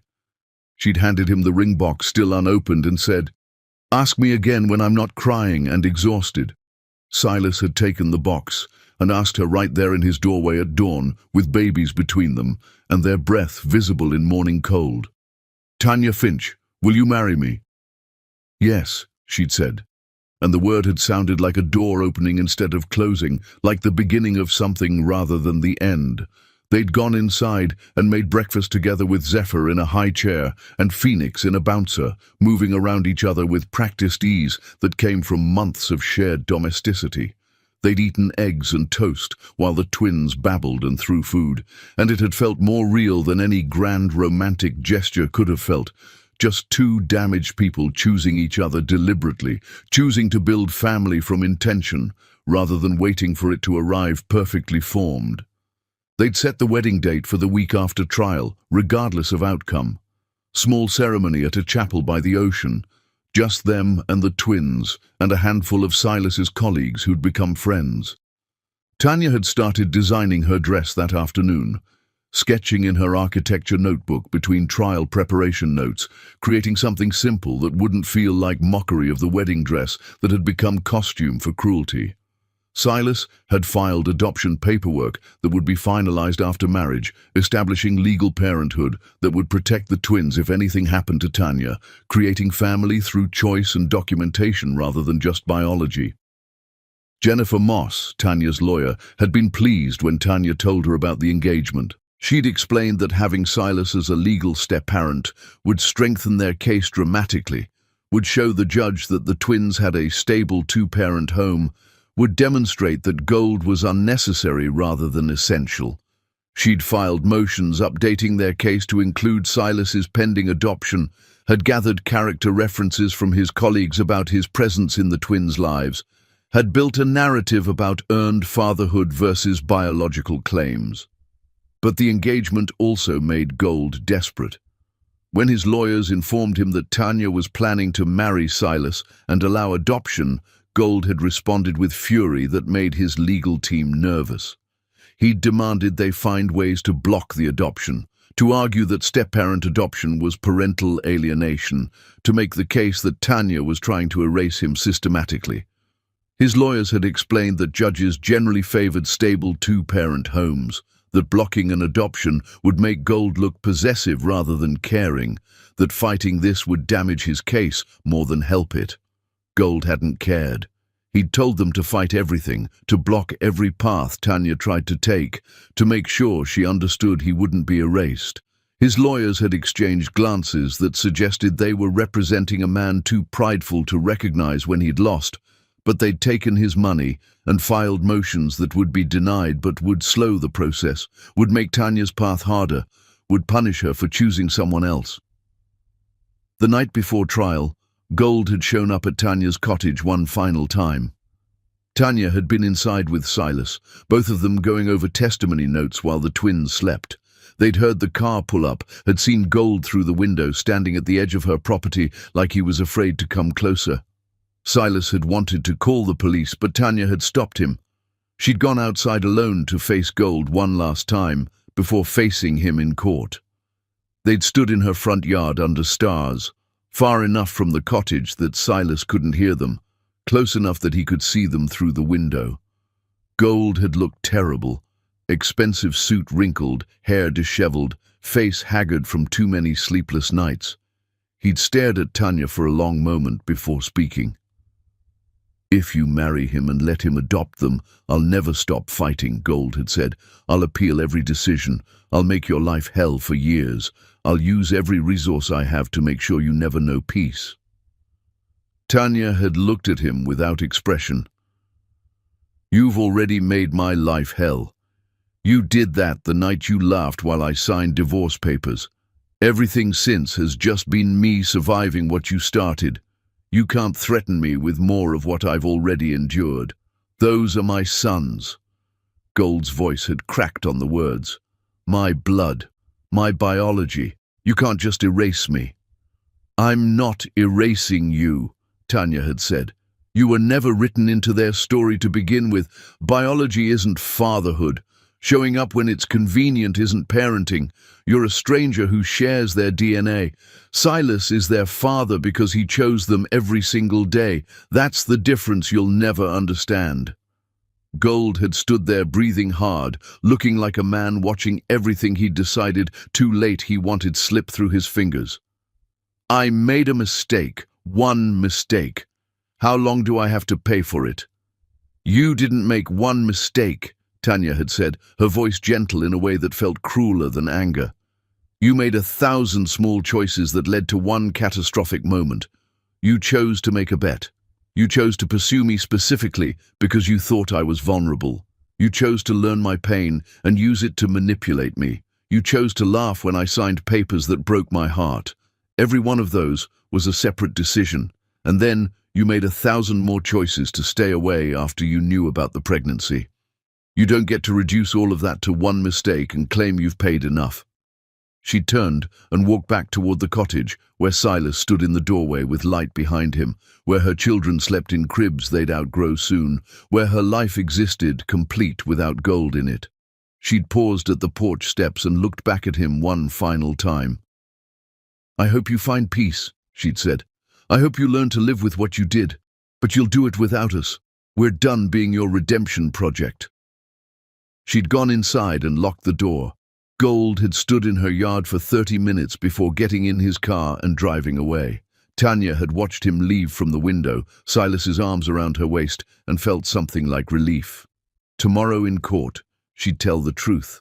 Tomorrow, a judge would decide if biology mattered more than presence. Tomorrow, she'd fight for her children with everything she had. Tonight, she just stood in her small cottage with the man who'd chosen her when she was difficult and broken, with her sons sleeping peacefully in the next room, with her life built deliberately from wreckage into something beautiful.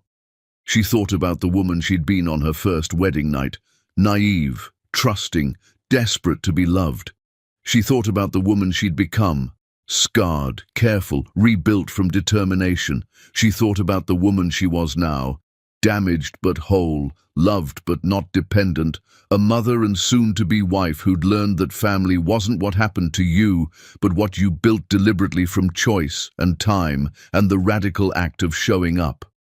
"Tomorrow's going to be hard," Silas said quietly, his chin resting on her shoulder. "I know," Tanya said, "but we'll get through it. We've gotten through everything else." She turned in his arms and kissed him, and it felt nothing like kissing Gold had felt. No performance, no calculation, just two people who'd chosen each other despite every reason not to trust again. They stood in the kitchen where he'd proposed, where they'd made 1,000 meals together, where they'd built family from ordinary moments that added up to extraordinary love. Tomorrow, they'd fight. Tonight, they just existed together, whole and certain, ready to face whatever came next. Because some battles couldn't be avoided. They could only be fought with enough conviction that winning became inevitable. And Tanya had learned how to fight by surviving everything Gold had done to her. Now she'd use that same strength to make sure he never touched another thing she loved. Chapter 10. The Verdict of Love. The courtroom smelled like old wood and the collective anxiety of people whose lives were being decided by strangers in black robes. Tanya sat at the plaintiff's table with Jennifer Moss beside her, wearing a professional dress she'd borrowed from one of Silas's colleagues because her own clothes were too worn for court appearances. Behind her in the gallery, Silas sat holding Zephyr while a social worker held Phoenix. The twins were 9 months old now, starting to babble words that almost meant something, recognizing faces and voices, developing personalities that would shape who they became. Zephyr was cautious, studying things before touching them. Phoenix was bold, grabbing everything within reach. They were beautiful and perfect, and they were hers in ways that transcended biology. Gold sat across the aisle at the defendant's table, surrounded by 3 lawyers who'd been paid enormous amounts to present him as reformed and deserving. He was wearing an expensive suit that made him look respectable, his hair perfectly styled, his face arranged in an expression of remorseful hope. He looked nothing like the man who'd laughed on their wedding night, nothing like the man who'd shown up drunk and desperate at midnight. He looked like someone who'd learned from mistakes and deserved second chances. Tanya knew it was performance, the same performance he'd given when courting her, the same calculated presentation designed to hide cruelty beneath charm. The judge entered, a woman in her 60s with grey hair and eyes that suggested she'd heard every lie people told and developed radar for truth. Everyone stood, then sat when she gestured. The bailiff called the case, Smith versus Finch, custody determination for minor children Zephyr and Phoenix Finch. The judge reviewed her notes, looked at both parties, and indicated Gold's lawyers should proceed. They built their case methodically. They presented DNA evidence establishing Gold as biological father. They presented financial records showing he could provide better than Tanya, bigger house, better schools, trust funds that would guarantee the twins' futures. They called character witnesses who testified Gold had changed, had become thoughtful and repentant, had demonstrated genuine desire to be a father. They argued that Tanya had deliberately concealed the pregnancy to deny Gold his parental rights, that her actions constituted parental alienation, that children deserved relationships with biological fathers, regardless of past conflict between parents. Gold took the stand. His lawyers had coached him well. He spoke about seeing Tanya in the hospital bed, about the moment that had changed him, about realizing he'd made a terrible mistake and wanting to make amends. He admitted the wedding night bet with carefully rehearsed remorse, framing it as youthful arrogance he'd outgrown. He talked about wanting to know his sons, about having capacity to provide them opportunities Tanya couldn't match, about believing children needed fathers. He cried, actual tears that might have been genuine or might have been performance art, impossible to distinguish. Tanya watched him testify and felt nothing. No anger, no satisfaction at seeing him struggle, just the neutral observation of someone who'd moved past caring. He was performing again, trying to win through emotion and presentation, believing tears brought forgiveness. But this wasn't a game he could win through charm. This was about truth, about presence, about who'd been there when presence mattered. Then Jennifer called Tanya's witnesses. First was Silas. He took the stand wearing a suit he clearly didn't wear often, looking uncomfortable in formal clothes but steady in purpose. Jennifer asked him to describe his relationship with the twins. Silas spoke quietly about meeting Tanya when she was drowning, about hearing babies cry through walls and deciding to help, about watching Zephyr and Phoenix grow from newborns to infants who recognized his face and reached for his arms. "Do you love these children?" Jennifer asked. Silas looked at Zephyr and Phoenix in the gallery, his face transforming with uncomplicated affection. "They're my sons in every way that matters. I've been there for every milestone. First smiles, first laughs, first time they rolled over. I know Phoenix prefers being held horizontally, and Zephyr likes vertical. I know Zephyr studies things carefully before touching them, and Phoenix grabs everything immediately. I know they both calm down when you sing to them, that they like the same bedtime story read the same way every night, that they're developing different personalities that will make them remarkable people. I know these things because I've been present, because I showed up every single day, not when it was convenient, but when they needed me. "And do you intend to continue being present?" Jennifer asked. "I've filed adoption papers," Silas said. "The day after Tanya and I marry, I'll legally become their father, but legally doesn't matter as much as actually. I'll be their father because I'll keep showing up, because being a parent isn't about biology or legal documents. It's about being present every day, making them breakfast, changing diapers at 3 in the morning, teaching them to be kind. That's fatherhood, not showing up a year later demanding credit for genetics." Gold's lawyers cross-examined, trying to suggest Silas was replacement rather than genuine, trying to paint his presence as convenience rather than commitment. Silas answered every question with calm certainty, never becoming defensive, never claiming to be perfect, just present, consistently and deliberately, in ways that made him irreplaceable. Then Jennifer called Tanya. She walked to the stand, feeling every eye in the courtroom on her, feeling the weight of this moment that would determine her children's futures. She placed her hand on the Bible and swore to tell the truth, then sat and looked at Jennifer with determination that came from surviving everything else. Jennifer walked her through the timeline. Meeting Gold, the whirlwind courtship, the wedding night betrayal. Tanya spoke clearly, factually, no embellishment or drama. She described Gold explaining the bet, his laughter, the annulment papers signed while she still wore her dress. She described discovering she was pregnant, making the decision to disappear, building a life alone. She described going into labor with no one present, nearly dying while giving birth, recovering while caring for newborn twins with no support. "Why didn't you tell Mr. Smith about the pregnancy?" Jennifer asked. "Because he'd made it clear that our relationship was entertainment, that I was a character in a story he was telling for money and laughs," Tanya said. "I couldn't trust him with something as important as children. I chose to protect them from cruelty I'd already experienced. I chose them over any obligation to a man who'd chosen a bet over me."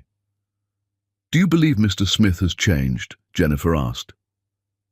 Tanya looked at Gold directly for the first time during trial. He was watching her with an expression that might have been hope or might have been fear. "I believe he feels guilty," she said. "I believe he regrets what he did. But guilt isn't the same as change. Change means being different before you need redemption, not after consequences become uncomfortable. He wants access to my children because they represent absolution. Because having them forgive him means he can forgive himself. He's not here because he loves them. He's here because he needs them." Gold's lawyers objected. The judge overruled and told Tanya to continue. "My children aren't therapy," Tanya said. "They're human beings who deserve a father who chose them from the beginning, who was present through hard things, who earned trust through consistency. Silas is that father. Goldsmith is a stranger who shares their DNA. Biology isn't love. Presence is love. And presence is the only thing that matters." Gold's lawyers cross-examined brutally, exactly as they'd promised. They asked why she'd concealed the pregnancy, suggesting vindictiveness rather than protection. They asked about her financial struggles, suggesting she was denying the twins' opportunities by refusing Gold's support. They asked if she was using the children to punish Gold for hurting her. They painted her as vengeful, as someone weaponizing children against their biological father. Tanya answered every question with steady calm. No, she wasn't being vindictive. She was being protective. No, her financial situation didn't make her a bad mother. It made her someone who worked hard to provide what her children needed. No, she wasn't weaponizing the twins. She was ensuring they grew up in a home where love wasn't transactional, where worth wasn't measured by entertainment value, where parents were present because they chose to be rather than because guilt made them uncomfortable. When the lawyers finally finished, when they'd exhausted their attempts to make her look unstable or cruel, Tanya stepped down from the witness stand feeling exhausted but certain. She'd told the truth. She'd presented her case. The rest was up to the judge. The judge took a week to deliberate. During that week, Tanya and Silas prepared for their wedding, setting up a small ceremony at a chapel by the ocean, arranging flowers and simple decorations, writing vows that felt true rather than traditional. They didn't discuss the trial. They didn't speculate about outcomes. They just moved forward with their lives, building family deliberately while waiting for law to catch up with what they already knew, that they belonged together, that the twins were Silas's sons, regardless of what any document said. That love was built through time and choice, rather than claimed through biology and legal arguments. The verdict came down on a Friday morning. Everyone returned to the courtroom. Tanya and Silas, Gold and his lawyers, reporters in the gallery, social workers holding twins who didn't understand they were at the center of something momentous. The judge entered, and everyone stood, then sat when gestured. The judge looked at her notes, then at the parties involved, then began speaking. She addressed Gold first, acknowledging his biological connection to the twins, acknowledging his expressed desire to be a father. But then she detailed his choices: the wedding night bet, the annulment, the months of absence after learning about the pregnancy, the decision to file for custody only after seeing Tanya with the twins, rather than seeking them out immediately. She noted that Gold's actions demonstrated a pattern of self-interest rather than child-centered concern, that his timing suggested guilt rather than genuine paternal instinct. Then she addressed Tanya. She acknowledged the difficulty of single parenthood, the strength required to survive betrayal while pregnant, the commitment demonstrated by choosing children over convenience. She noted that while concealing the pregnancy might seem vindictive, it was reasonable given Gold's demonstrated character and the lack of legal obligation to inform someone who'd legally erased their marriage. Finally, she addressed Silas. She noted his presence from early in the twins' lives, his consistent involvement, his pending adoption papers, his demonstrated commitment to fatherhood through action rather than claim.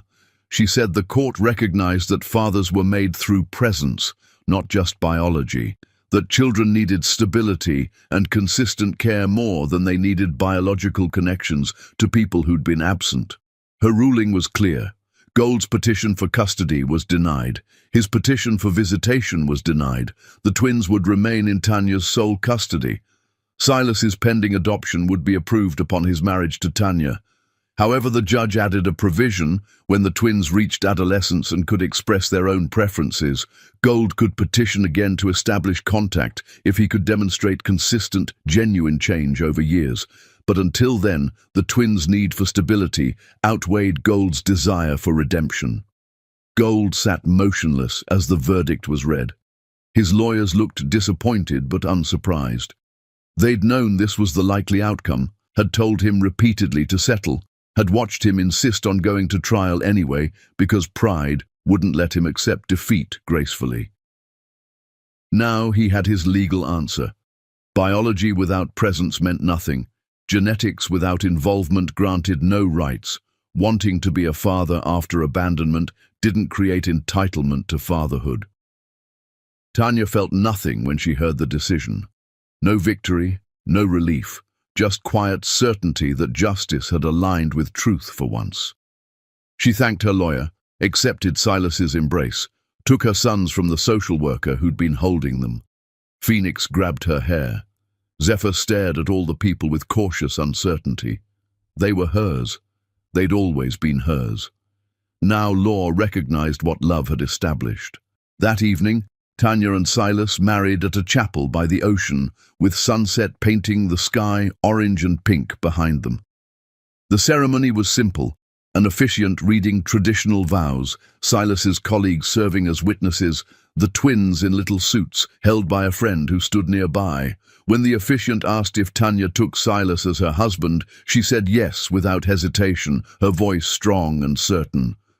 When Silas kissed her, Phoenix started babbling and Zephyr joined in, and everyone laughed at the twins' commentary on their parents' marriage. After the ceremony, they stood on the beach, Tanya in her simple dress, Silas in his suit, both holding babies who were getting too big to be called babies much longer. A photographer captured the moment, and Tanya thought about contrasts. Her first wedding in an expensive hotel, alone in a crowd, wearing a dress that cost thousands and meant nothing. This wedding on a beach, surrounded by a handful of people who actually cared, wearing a dress she'd designed herself that cost almost nothing and meant everything. "Are you happy?" Silas asked quietly, holding Zephyr against his shoulder while the baby pulled at his collar. "I didn't think I'd ever be happy again," Tanya said honestly. "After Gold, I thought happiness was something that happened to other people. But this feels right. It feels real. It feels like something I built rather than something that happened to me." "You did build it," Silas said. "You survived something that would have destroyed other people. You took wreckage and made it into family. That takes strength most people never develop." Tanya looked at the ocean, at the horizon where water met sky, and thought about the woman she'd been standing on a bridge deciding whether to jump.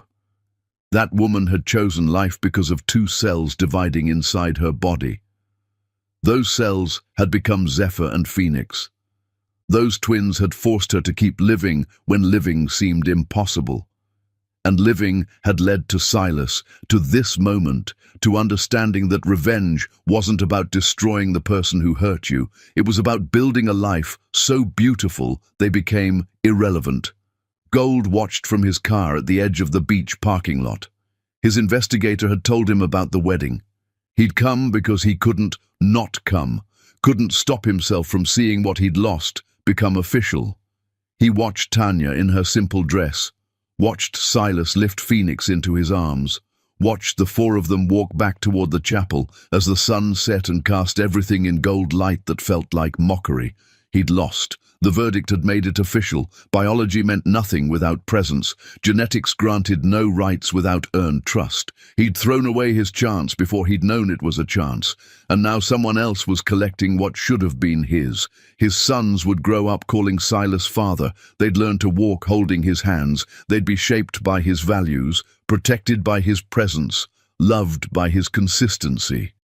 Gold would be nothing to them, not even a villain. Just an absence, a blank space in their origin story.